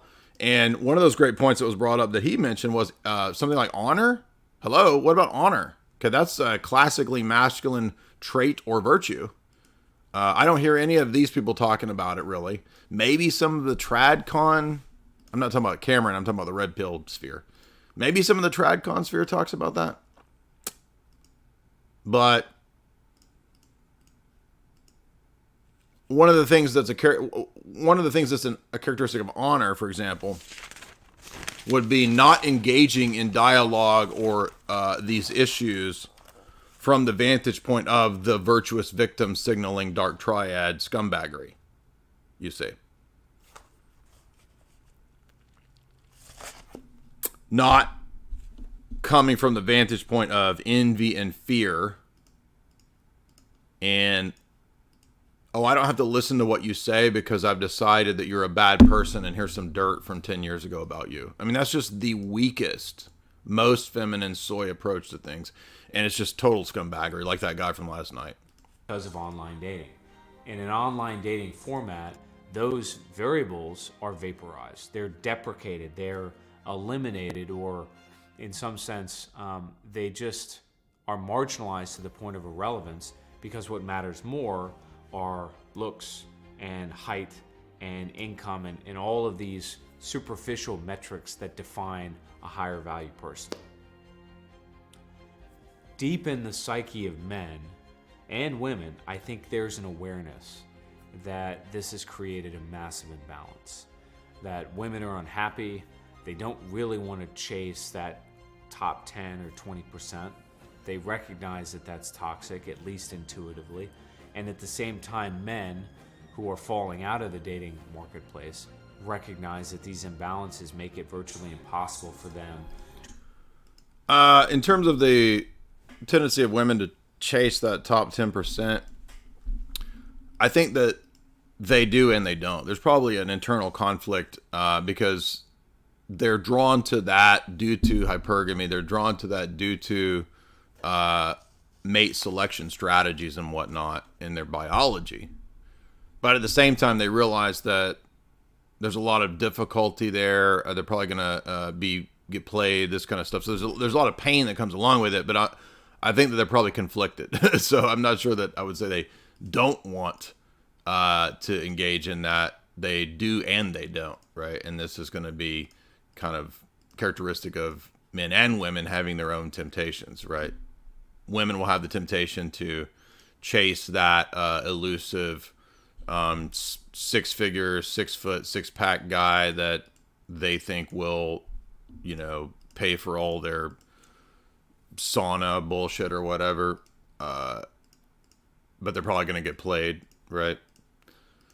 And, the men are tempted to, chase the babe, and that's about it. Like, men don't care about all that stuff, right? So the temptation is different. But anyway, I think these are internal conflicts that humans all have. Attract women, and even if they do, most men who want to get married, who want to have a family and so forth, they recognize the likelihood of having something like that, having a lasting relationship that terminates in marriage, is unlikely. And even if you get there, that marriage is likely to fail. Unfortunately, because of all of these changes and because of these imbalances, the genders are being pulled apart. Well, my sense is... Now, again, what I want to stress is that when you get into the history of the Tavistock Clinic, Tavistock Institute, it is very easy to demonstrate, for example, that the global change propaganda, that you can change, that all comes from Tavistock as the center and the source for the psychological warfare approach to pushing this for the rest of the world. Now, if we can recognize that is a strategy, a plan, a technique that is all part of the same agenda, just like feminism was, which preceded that. You couldn't have where we are with Skittles and the change stuff, if you hadn't had feminism, as Rachel points out in her book. As Dr. Dutton also points out from evolutionary psychology and biology. If we can understand that is part of a corporate promoted, planned, willful, knowledgeable strategy that operates for multiple levels and for multiple, it's not just about making money. Yes, I understand they've created a multi-billion-dollar new industry. The people that run things don't need multi-billions. They have the money printer. Money printer go brr, brr, brr. Okay, it's not about making money. This is such a low-tier idea. It's just an ignorant view of how the world works. You understand? Tavistock set up multiple outposts at multiple U.S. universities, including the policy research thing at Michigan, University of Michigan. They set up an entire giant building there for manipulating and studying public opinion. So I want to hear the people in the red pill manosphere who are so adept at figuring everything out.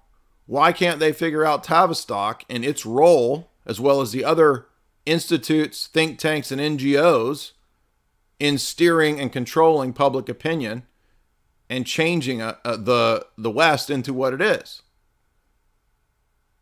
Much of the manosphere talks about the books they've read, and they talk all day about, and I'm not knocking them. That's great. But you know what? I've read books too, not just on manosphere stuff. I've read books on geopolitics. And I gave a list of where people can start with 45 texts.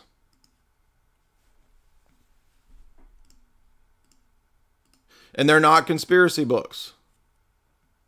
And a lot of people in the comments underneath this, they were like, you left out this conspiracy book. You left out that conspiracy. The whole point of the list is to not have conspiracy books, you see, because I'm always trying to demonstrate and prove the points. Let's look at some of these books. You understand that maybe one or two of these might count as a quote conspiracy texts, and the rest of them are not. They're mainline texts. So here's 45 introductory texts that I have lectured through every one of these and more for you. You understand? I'm not just telling you to read books I haven't read. Not only have I read them, I've lectured through them for you, lazy boys and girls. Okay, I'm your nerd doing your homework for you. Tragedy and Hope, Anglo-American Establishment. Those are the first necessary. You got to start there. Between Two Ages by Brzezinski. You understand these are high-level geopolitical power elite. Okay? And if you don't know who these people are, then you really don't know anything about how the world works. And I have new standards, by the way, about who I'm going to be interacting with and debating in the future. And by the way, there's also going to be a physiognomy test too. I'm not talking about the call-ins. We can always have the low-tier people call in. I don't care about that. But in terms of future sort of interactions and whatnot, I've got new strictures about this kind of stuff. So if you're going to come at me and criticize me about so-called conspiracy theories, you better have worked through this list for me to know that you know what you're talking about. Because if you haven't, then I know you don't know what you're talking about. At least you need to work through some of these texts. Okay, maybe you haven't worked through 45 of these. Okay, fine. At least some of them. If you haven't, then you have no position to criticize me. You're not in a position to make that critic. Remember the guy that called in last night? You lie about the church fathers. Okay, give me an example. Oh, I don't know. Okay, what's in this book? I read it, but I forgot. You didn't read it. Because you don't even know basic things about the book. You would at least know it's divided into 2 books, dummy. You just lied. And who wants to get on a live stream and lie and get caught lying like that guy did last? It's just so ridiculous, right? So let's start with these. Have you read these books? Yeah, now come to me when you've read the books. And that goes for anybody in the normie sphere. And do you understand that so many of these people in the tradcon sphere, they hate this stuff? Why do the tradcon sphere hate? I'm confused about this. The conservative tradcon sphere, they won't touch this stuff. Why? It's all verifiably in the literature right there. Well, it's because it doesn't play well with normie dum-dums. So a lot of you guys are getting played. I'm sorry.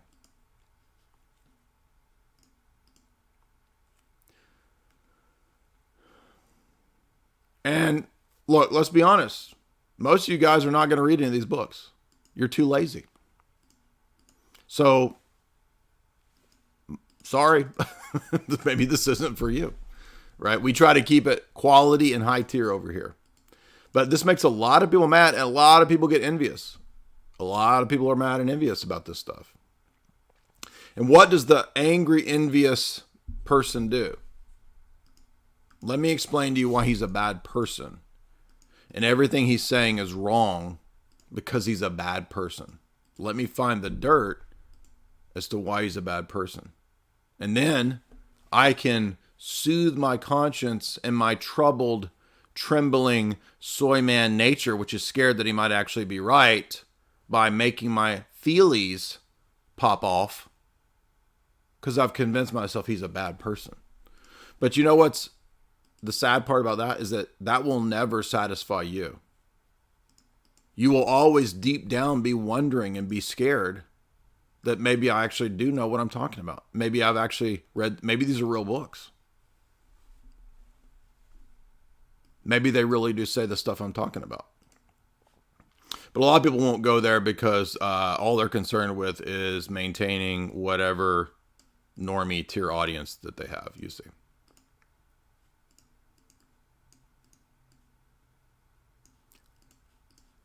That neo-masculinity, what this channel is all about, is about to change all of that. The reason so many of these changes have occurred with devastating effect, and there hasn't been much of a counterweight, is because there hasn't been any mass awakening to them. There hasn't been any real mass movement of men to push back. Well, today, that has changed. And that has changed because of the rise of the Manosphere. It's changed because socioeconomic problems have hit a critical mass, and people recognize that the fiat system, the 9-to-5 paradigm, it just no longer works anymore. And they're coming up with new ways. They're embracing new technologies and new monetary systems like Bitcoin as an example, or the creator economy as ways of reorganizing their economic value. The consequence of this is going to be a drastic shift in a new direction in the near future. It's going to be a revival in many respects of the older dynamics, but with new twists. And that is what neo-masculinity is all about.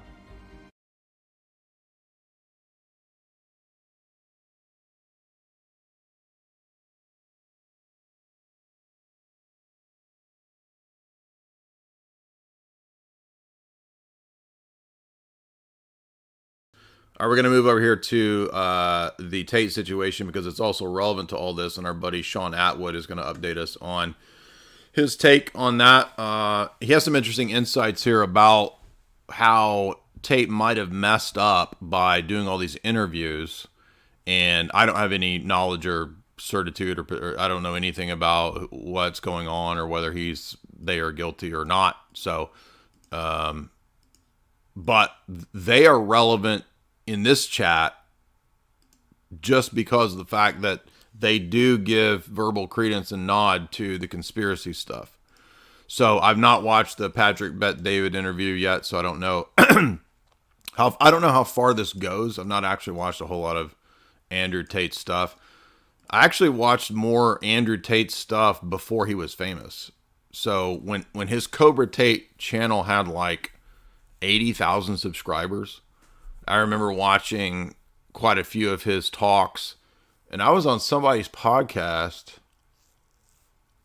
right before he was. I forget whose podcast, some libertarian dude's podcast, and it was like Tate was on there, and then it was me, and then I was like, okay, who's this dude? So I was like, okay, he's some kind of like kickboxing guy or whatever. And I remember watching maybe, I don't know, 10 of his videos back in 2019 maybe.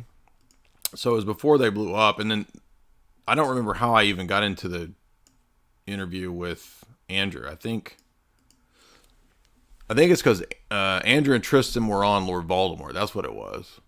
And then Tristan, I don't remember if I messaged him or he messaged me. It was like, hey, yeah, I saw you on Alex, and hey, let's have a chat. Okay. So that's how that all came about. It was just sort of random DMs. So I don't know any, like I asked Tristan a year ago, or maybe 8 months ago, right? When all the drama started kicking up with with Romania, right? He said on Twitter, nobody who's in the Christian sphere reached out to them at all, which I did. So I reached out to Tristan and said, hey, you want to have a conversation about whatever's going on? But then turns out maybe that's not a good idea, because listen to what Sean says here. I've listened to the Valuetainment podcast with Patrick Bet-David and Andrew Tate. I've listened to the Tristan Tate one, and in the middle of the Tristan Tate one, Tristan Tate was talking about Andrew being innocent, but he made a joke. It was like a sarcastic remark about Andrew not doing anything criminal. I can't remember his exact words, but my stomach sank as I heard Tristan Tate say this, and I imagine the prosecutor's office, they were all high-fiving each other, saying, we've got that little snippet now to introduce to the judge a trial with his brother talking about his criminality. This is the thing, you cannot outsmart these people. You can do a 5-hour podcast and 99% of it can be on form. They're just looking for the minuscule little 1% whereby you say that one little thing wrong and they use that in court, and you have sentenced yourself through your own words. This is the crazy thing about this whole situation. Now, this is interesting because I didn't know this. I've never been in jail or legal problems, so I don't really know how that works. But I didn't realize that anything that you say on a podcast might actually automatically implicate you, and that the other legal team will take the snippets out of context. But you know what? I should have known that, and that should have made sense, because I did watch several hours of Lord Voldemort's hearings, and I noticed that they did that to Owen too in those hearings. So actually, that does make sense now that I think about it, right?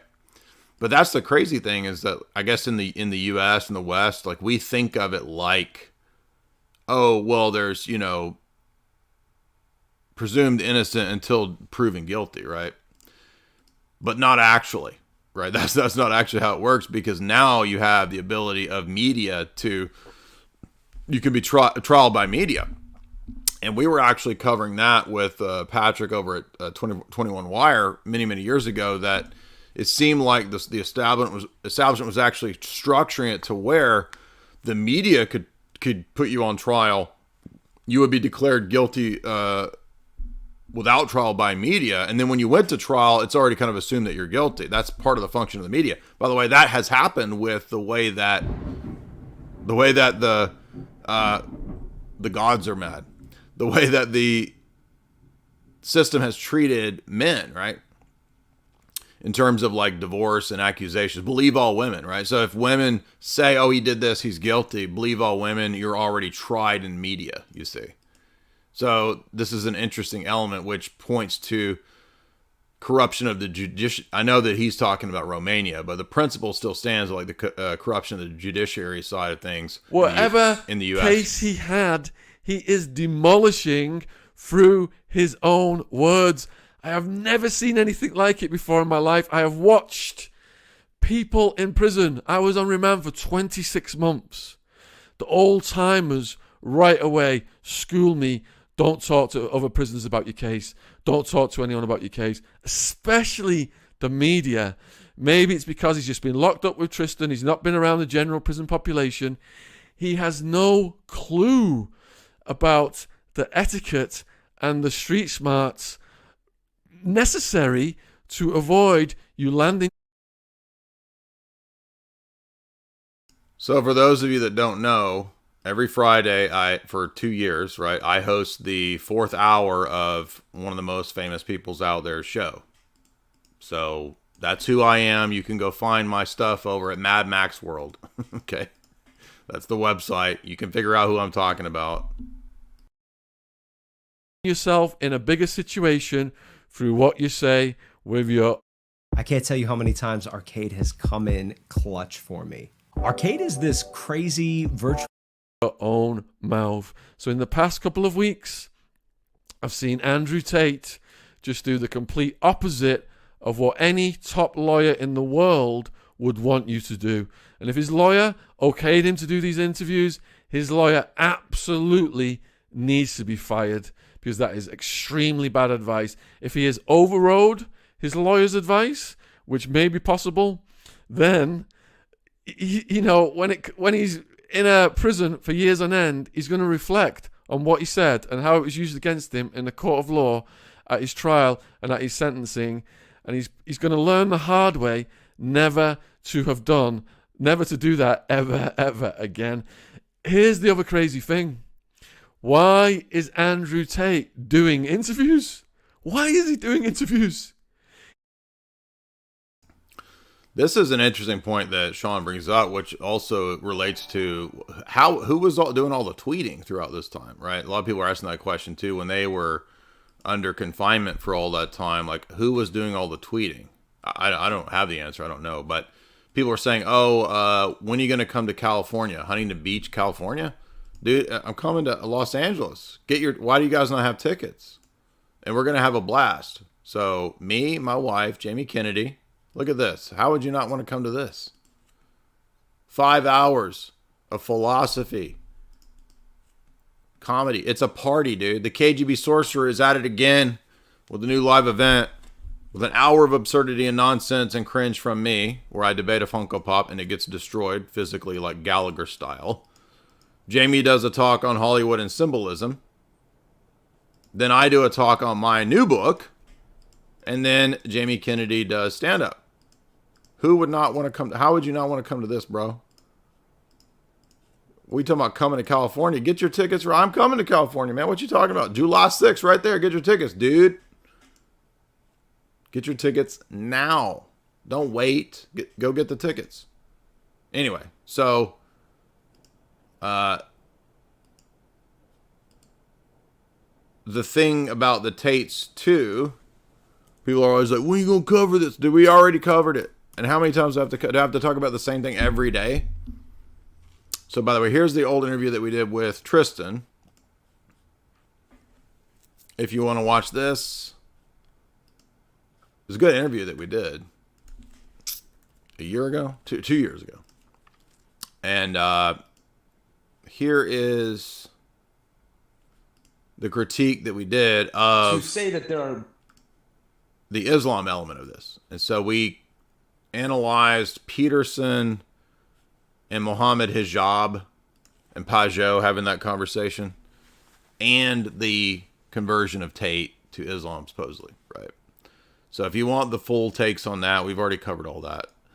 You can go watch those there. Now, let's get to the essence of how all this ties into supposedly geopolitical conspiracy stuff. By the way, if you want Sean's video right here, I'll put it in the chat for you, the rest of that video. Well, the essence of how this relates to conspiracy stuff is going to be evident here. Because as you remember in the videos that Rollo was doing there, he was making the point that the society that is engineered around feminine traits, principles, patterns, etc., is the society that is about ease, security, feelings, equality, communalism, non-hierarchical,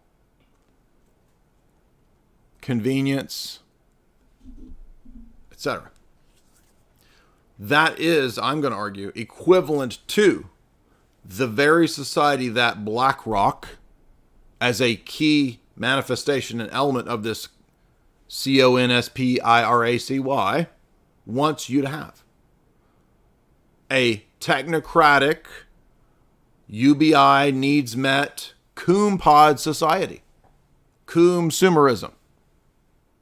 That is precisely the society that they have set up and want to continue to set up and erect into total technocracy. And what is technocracy but technological socialism, communal socialism where your needs are met, as you live in a pod, in a commune, literally, with a bunch of other people. They're already building these units in these experimental, quote, communities in places like New York. They're all UN funded.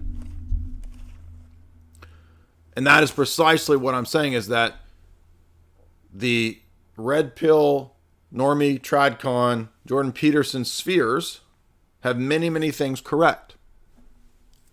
But two areas they are not correct are classical liberalism and the denial of large-scale geopolitical conspiracies. Those are the two areas. And I'm going to demonstrate that in part by Megacorp. What is it that Megacorp wants to put in place? Let's take a look at Megacorp itself telling you some of this. Let's see. We have some parts of the country that are very, very worried about how this transition will mean for their state, their locality, for their jobs. And so this is not going to be an easy task. But I would say across the board, capital is moving, and it's going to move very rapidly. And I'm very proud that I can tell you right now, every hydrocarbon company in the United States is now focused on this. Whereas I would say 3-4 years ago, they weren't. They did not believe it. And so we are making change. And I would say we're making more rapid change because of Bill and other people who are expressing this openly. The bulk of emissions in the decades ahead will come from developing countries. Let's think of it in three tiers. The rich countries, that's Europe, US. So you understand what this video is talking about is the path to net zero. Zero carbon emissions. That means no growth society. That means austerity shutdown. Do you understand? That means you don't have a job. You don't have a business. You don't have a farm. You don't have your own animals. You don't have your own food. You have a coon pod if you're allowed to live in a communal dystopian plastic box city. That's it. That's what that means. So where are the normie tradcons talking about this? We've talked about this for over a decade. Over a decade of talking about dystopian technocracy coming. It's now being rolled out by Gil Bates and the BlackRock elite, megacorp. Where were any of the normie cons telling you this? Where were they? No, I'm a bad person because I talked about crazy conspiracy things, which were actually just things in books that they talked about. Brzezinski wrote about the technocratic era that was coming in 1972 in Between Two Ages, which we've lectured through. We've also lectured through Grand Chessboard. So I was bad for talking about this. But you see, now Jordan Peterson has RFK Jr. on. And I don't have any major disagreements with... I mean, I haven't heard him say that he's pro-life. So that would be a big issue I take issue with RFK Jr. But supposedly he changed his position on saying that climate skeptics should be locked up. That's crazy. But supposedly he changed his position on that, supposedly. And then the rest of what he says is stuff I say. Oh, yeah, the CIA was involved in killing his family. Yeah, duh. So wait a minute. So now it's okay, right? Now that this is all sort of broken into the mainstream, and Jordan Peterson has, by the way, they took down, I was actually going to do a conversation, a reaction commentary on Jordan Peterson's conversation with RFK, but YouTube deleted the video. so wait a minute. Are conspiracies okay now? Is that what's going on, Jordan? It's okay to talk about it? So see, I'm bad and I'm toxic, and you can't be in my circles and talk to me because I've talked about conspiracies for so long and was right about 95% of what I said. But now watch a lot of these normies and the normie tier people, they're going to start transitioning and shifting over to talking about that now that Tucker has started to talk about all these things, which we've been talking about for... I got into this conspiracy stuff in 1998. So I've been reading these books since then. That's how I've read so many of these texts. I also studied geopolitical espionage in grad school. That's another way that I know about these things. And I approach these topics from an academic perspective. But so many of these people in this sphere who are super fragile, by the way, they won't go anywhere outside of that magic circle. And I understand you have to, be smart about it, tactical about it and all that. But everything I said was true. And a lot of the people who came after me, they haven't admitted or said that anything I said was correct. But I was correct. Japan, the middle-income countries, that's where most of humanity lives. That's China on the high end, high middle income, and India on the low end. And you've got Brazil, Mexico, Indonesia, Vietnam, a lot of the world's population there. And then you have some very poor countries, a lot in Africa. The responsibility to innovate rests entirely on the rich countries, and particularly on the U.S., because the U.S. has the universities, the national labs, it's got the ability to organize risk-oriented capital. So we will not solve climate change without the rich world driving down dramatically. That's what will make it economic. Did you hear that? We will not solve climate change until the Western rich world is driven down drastically? Is that what he said? Let's hear that again. So we will not solve climate change without the rich world driving down dramatically. That's what will make it economic for the middle-income countries who are not responsible for the historic emissions and who are dealing with more basic needs. I've got to get those numbers down. we got too much CO2, given the population. We're going to get those numbers down. So for those of you who have an IQ over room temperature, you understand that's saying that all of society is going to be reorganized into a technocracy, and we're going to shut you down and shut the West down. That's what that means. And that's what CBDCs, the World Economic Forum, and all this stuff is all about. Openly. I've lectured through Klaus's book, Fourth Industrial Revolution, many times. So, how are you a red pill manosphere man and you don't know this, which is out there everywhere in a million clips going viral still, in countless books, countless talks and lectures and videos from Klaus and Noah Yuval Harari themselves. And you're saying, I don't get into conspiracy theories. I don't do conspiracy theories. So, in other words, you're still having a blind spot to reality is what that means. Because you can't understand this stuff and why and how feminism and toxic ideas were pushed from the top down. You can't have a full understanding of that without that. That's what I'm trying to say. Yes, there's an element of problems between men and women that are the fault of men and women. But there's also a top-down system that pushes this stuff by design knowingly. And why can people not figure this out or admit this?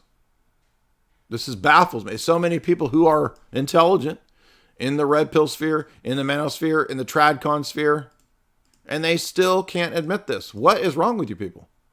How could you not admit this, especially after the last 3 years? How could you be so deluded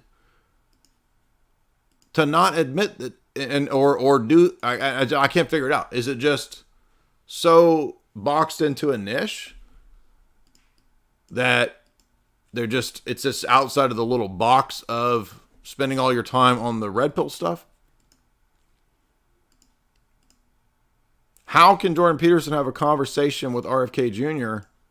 and not now realize there are conspiracies? Seriously. So, what's my proof? The last 70 elite texts that I've lectured through for you. How's that? Is that good enough for you? Now, let's see. There's another video that popped up today. Let's see if it's this. You now make a point of that's an investment criteria for you.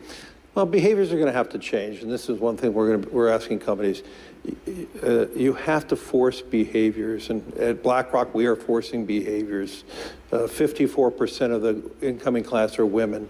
We added 4 more points in terms of diverse employment this year, and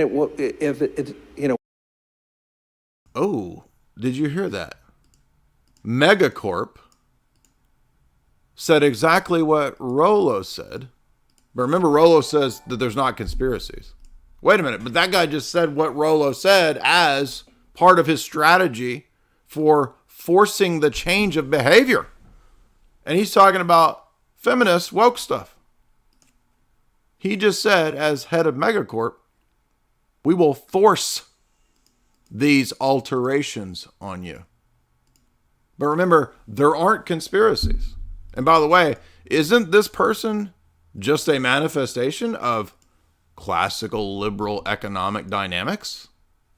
Somebody said, what do you say about Adam Smith? Well, Adam Smith might have criticized the East India Company model, but Adam Smith also said that he wasn't for shutting it down. So he said, yeah, it's kind of a monopoly and it kind of sucks, but well, we shouldn't really shut it down. So no one from classical liberal world is going to criticize these people because they realize that it's not going to fit in their classical liberal model. And every classical liberal and libertarian is going to say, well, they shouldn't have a monopoly. How, on your worldview, are there oughts an is? How do you get an ought from an is? How do you have oughts at all as a point? They shouldn't do it. You're not supposed to. It's bad. What's your basis for good and bad without a philosophy? Enlightenment, liberalism is just as materialistic, just as atheistic, and just as devoid of values and ethics as Marxist socialism. There's no such thing as self-evident liberalism, self-evident libertarianism. None of that exists in a defensible way. I believe there are rights, there are values, ethics, but I have a worldview which makes sense of that, which grounds that, makes it coherent. Most of these people in this sphere and in these spheres, and they get many things right. We've done multiple live streams the past few days about all the things they get right. First half of today's live stream was about points that Rollo got right. But wait a minute. What's the solution? More classical liberalism! More classical liberalism! Okay, well, this is the embodiment of classical liberalism right here. No, because it's not fair, because in classical liberalism, you're not supposed to have monopolies. Says who? Why am I supposed to adhere to fairness if I'm the CEO of Megacorp? There's no God. Classical liberalism historically is just as atheistic as anything else in its presuppositions. I don't care if Locke believes in some deism God. That's useless. It's irrelevant. So what is the basis for ethics at all? There aren't any. It's just as much a social Darwinian system as any other Enlightenment atheist system. And it's all based on dialectics, just like Marxism is. And the only people who can't figure this, the people who can't figure this out are people that are not educated. I'm sorry, I'm not being mean to you, but that's just the facts.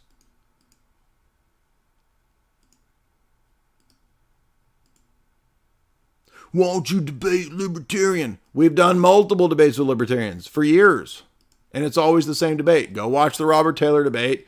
Go watch the Adam Kokesh debate I did 6-7 years ago. I've already debated all these people. And it never goes, it's always the same debate. It doesn't go anywhere. What we're doing internally is if you don't achieve these levels of impact, your compensation could be impacted, okay? We're doing the same thing. And so it's just, you have to force behaviors. And if you don't force behaviors, whether it's gender or race or just any way you want to say the composition of your team, you're going to be impacted. And that's not just not recruiting, it is development, as Ken said. How can you not see that this is a top-down corporate plan? I mean, he's literally telling you right there, it's a top-down plan we're going to force on you. There ain't no conspiracy, so it ain't no top-down plan. The CEO of Megacorp says it's a top-down plan, dummy. What is wrong with you people? Did he not just say that? I feel sorry for all y'all slow boys out there. You can't figure this out. By the way, it's open to, we don't have to just have debates. People are like, all he does is debate. No. We have all kinds of charitable, friendly conversations. Did we debate Dr. Lindsay or I don't know if he's a doctor, Coughlin? No. We had a 3-hour conversation. I don't just debate people. I had tons, dozens and dozens and dozens of normal interviews. Some of them with hundreds of thousands of views. Okay, so this idea that you're mean, you just debate, that's not true. I will say you can debate. If you want to come on and have a debate, I'll debate any of these people. We can have an open forum debate or conversations, I don't care, with any of them. But I think a lot of us know, who are familiar with the material that I cover and what I've been covering for so long, most people do, they know better than to have a philosophical debate with me. So let's have a conversation. We don't have to have a debate. Let's go to the super chats. By the way, guys, if you do want to hear that conversation with Dr. Lindsay, it's right there. We also did a separate conversation with Dr. Lindsay, too, that was not with Coughlin. It was just this one here, where we talked about commonalities that we saw where we agreed on Gnostic elements of Marxism, socialism. So you can watch that podcast there. You will, if you come to the LA event, you'll see me debate a Funko Pop, and you will see me lose, and that's what triggers my rage to destroy the Funko Pop up there. So I don't know if Rolo saw that and thought that I'm a Funko Pop collector, but no, that's there because they get destroyed every time I do a live show, literally. So I'm a Funko Pop disrespecter, not a collector. By the way, support the show via the super chat function through Streamlabs. So we talk about real so we got demonetized in 2018. And you can still do super chats via Streamlabs through the Streamlabs link, which is in the show description. I also remind you guys, too, that our show sponsor, we do have a excellent Red Pill Base sponsor, the best supplement company out there, Chalk.com, which is proven in studies to boost testosterone, by the way. If you go and get a hold of the Tonkat Ali right there, boost your testosterone with the Tonkat Ali, the Tonkat 100, or get a hold of the 7 Wonders to boost your overall mineral support. A lot of our diet in the West is minerally deficient, so I'm going to recommend that you go over to Chalk.com and use the promo code J50, that's JAY50, to get 50% off all those products over there at Chalk.com. If you're in the chat right now, and we got up to almost 700 today, so that's pretty good. There's the promo code and the link to get some Chalk.com right there. And by the way, people are like, when you go on whatever, go on Pearl, go on Fresh and Fit, go on I'll debate any of these people. Of course I would debate it. What are you talking about? Do we have the slow boys that call into my show are like geniuses compared to the average debaters on those shows. Okay. so yeah, of course I would debate those people, but I don't know if they're ever going to invite me on their shows. I don't know about that. Maybe we'll see, but I'm always down. When have I ever not been down? That's the thing, right? Is Chalk any good? Yes, it is. Try it out, especially try out the Tonkat Ali, which is proven again to boost testosterone. You could read the studies they have over there. Rat Dealer sends $1 and says, have you read Dugan? Of course I've read Dugan for many, many years. I read, did a whole video podcast analysis of where I agree and disagree with Fourth Political Theory. At least 3 podcasts on that. So you can go find those in the archives. And I'm really sick of people saying that you're a Duganist. How many times? I've done 3 different podcasts explaining where I disagree. And particularly his Gnosticism. So this is just like the most low, not you're saying that, but I used to get that all the time. Like this super low tier trad cat. He's a Duganist. This is just like, so if I do a lecture through Brzezinski, does that mean I'm a globalist?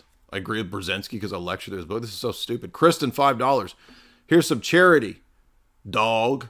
Keeping the nuance. Thank you for that nuanced, charitable super chat. Luke Schaefer, $10. You are the man, Jay. I want to ask if you know any good books on creation versus evolution debate. Again, the best one on that is Father Seraphim Rose's book, Creation, Genesis, Creation, Early Man. You can read First Created Man by St. Simeon the New Theologian, which is also good. You can read some of the books by Dr. Jason Lisle, who's Protestant but has good critiques. He's a astronomer. Rachel Wilson, $5. Do you think the reason for the magical sphere of acceptable discourse is because critiques outside the circle undermine Americanism and the American power structure? Great stream. That is a big part of it. But it's also kind of the case in the West as a whole. So, you can't really criticize classical liberalism in Europe either, I don't think. There are some movements and people that, like I think Brittany Sellner's husband does political activism in Germany. And I'm sure that he would criticize Americanism and classical liberalism, but I do think that's definitely a factor. It's just, it's weird to, how did we get to the situation where you just can't even think outside of the classical liberal dialectic? I don't know. That's a really good question. I think it's just centuries of education, brainwashing, power structure. The discourse has just effectively been limited for so long that anybody who would even bring up something like metaphysics is automatically just discounted. And people are so uneducated and brainwashed that when you start talking about metaphysics, they don't even have any idea what you're talking about. I mean, even the intellectuals don't know what metaphysics is about. They think you're talking about witchcraft and shit, right? Storm the Cat, $5. I read that the reason Stalin and Trotsky were against each other was because Trotsky supported feminism and Skittles. Yes, I have heard some of these things, and I think that's probably true. But I know there was other factors too as to why Stalin and Trotsky didn't get along, and Stalin had Trotsky killed and all that. That had to do with that. That's actually covered in the Rakovsky interrogation, but who knows if that's actually 100% authentic. Seems like it would be.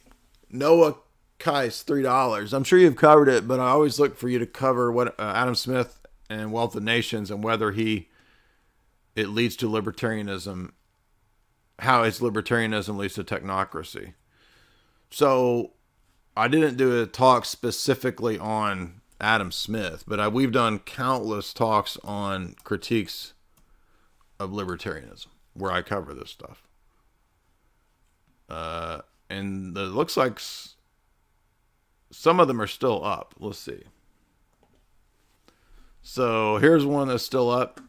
Libertarianism. This is 9 years ago now. Almost 9 years ago. Critique right there. So I'm not new to this, bro.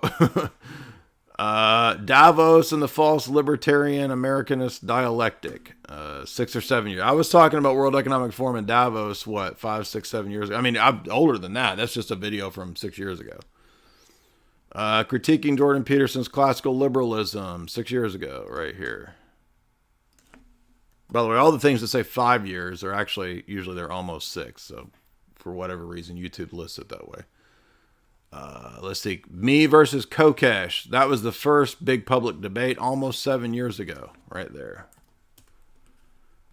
Now, I don't know about necessarily just focusing on Adam Smith. By the way, I also critique Marxism and liberal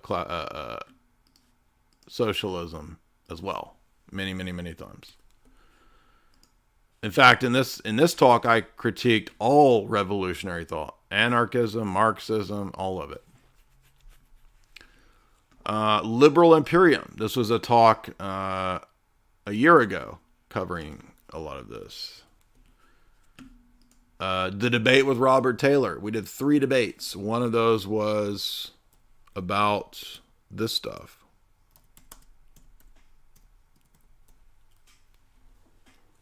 Let's see if we can find this. So there's the theism debates. This one. So Robert Taylor debate, capitalism, communism, and that doesn't mean that I'm communist. Of course not. If I support classical monarchist positions, how in the world could I be a communist? Makes no sense.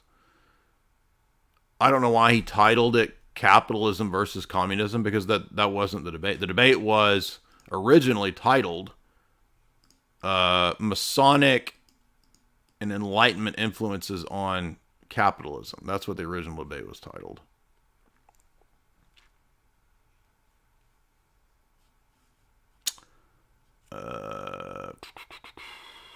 This is another good one I would recommend, the dialectics, where I cover Turning Point from Capra. So that's another one I'd recommend for that. Anyway, so those are some recommendations for. I also have essays in my books critiquing this stuff too. Did Styx and I debate this? What did we debate? I don't remember. Made about a Trump or the administration basically removing funding from Planned Parenthood. Oh, this was a debate on abortion ethics. That wasn't libertarianism.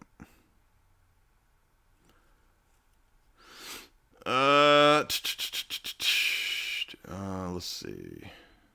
Anyway, I'm sure there's plenty more podcasts critiquing libertarianism. Let's see.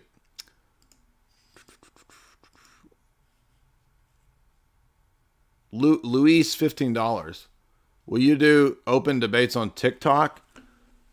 I would, yeah. There's a lot of Roman Catholics, atheists, and Muslims that need to be BTFO'd. Every time I upload a TikTok video or clip, I don't know what the deal is or how that works or the secret of it, but I can't get more than like 200 views, 300. Like best case scenario, there's like 800 or 900 views. So what is the secret to how you get all these views on TikTok? I don't get it. I mean, I've tried everything. Like I've tried shorter clips, longer clips, all the different hashtags. It's just I can't get any traction on TikTok. So somebody help me figure out how you get traction on TikTok because I don't get it. Storm the Cat. Have you ever watched the movie Pontypool? Yes, I have watched it. It is good. It seems like a psyop. You mean the movie is a psyop, or it's saying that there's a psyop with some kind of weird virus? The movie is that language is infected with a virus, and you stop understanding that words mean.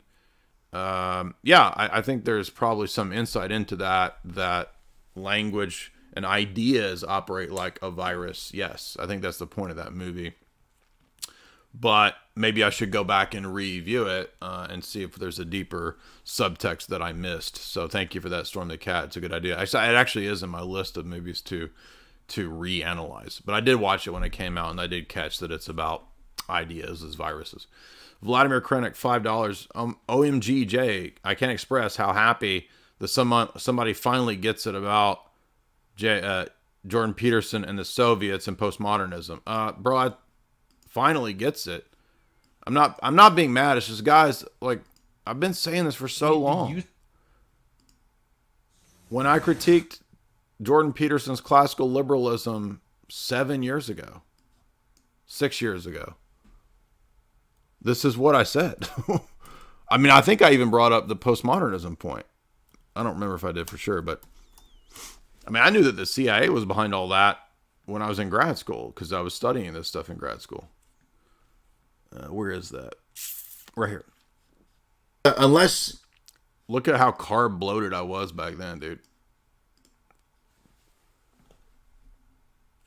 Pre-carnivore, post-carnivore.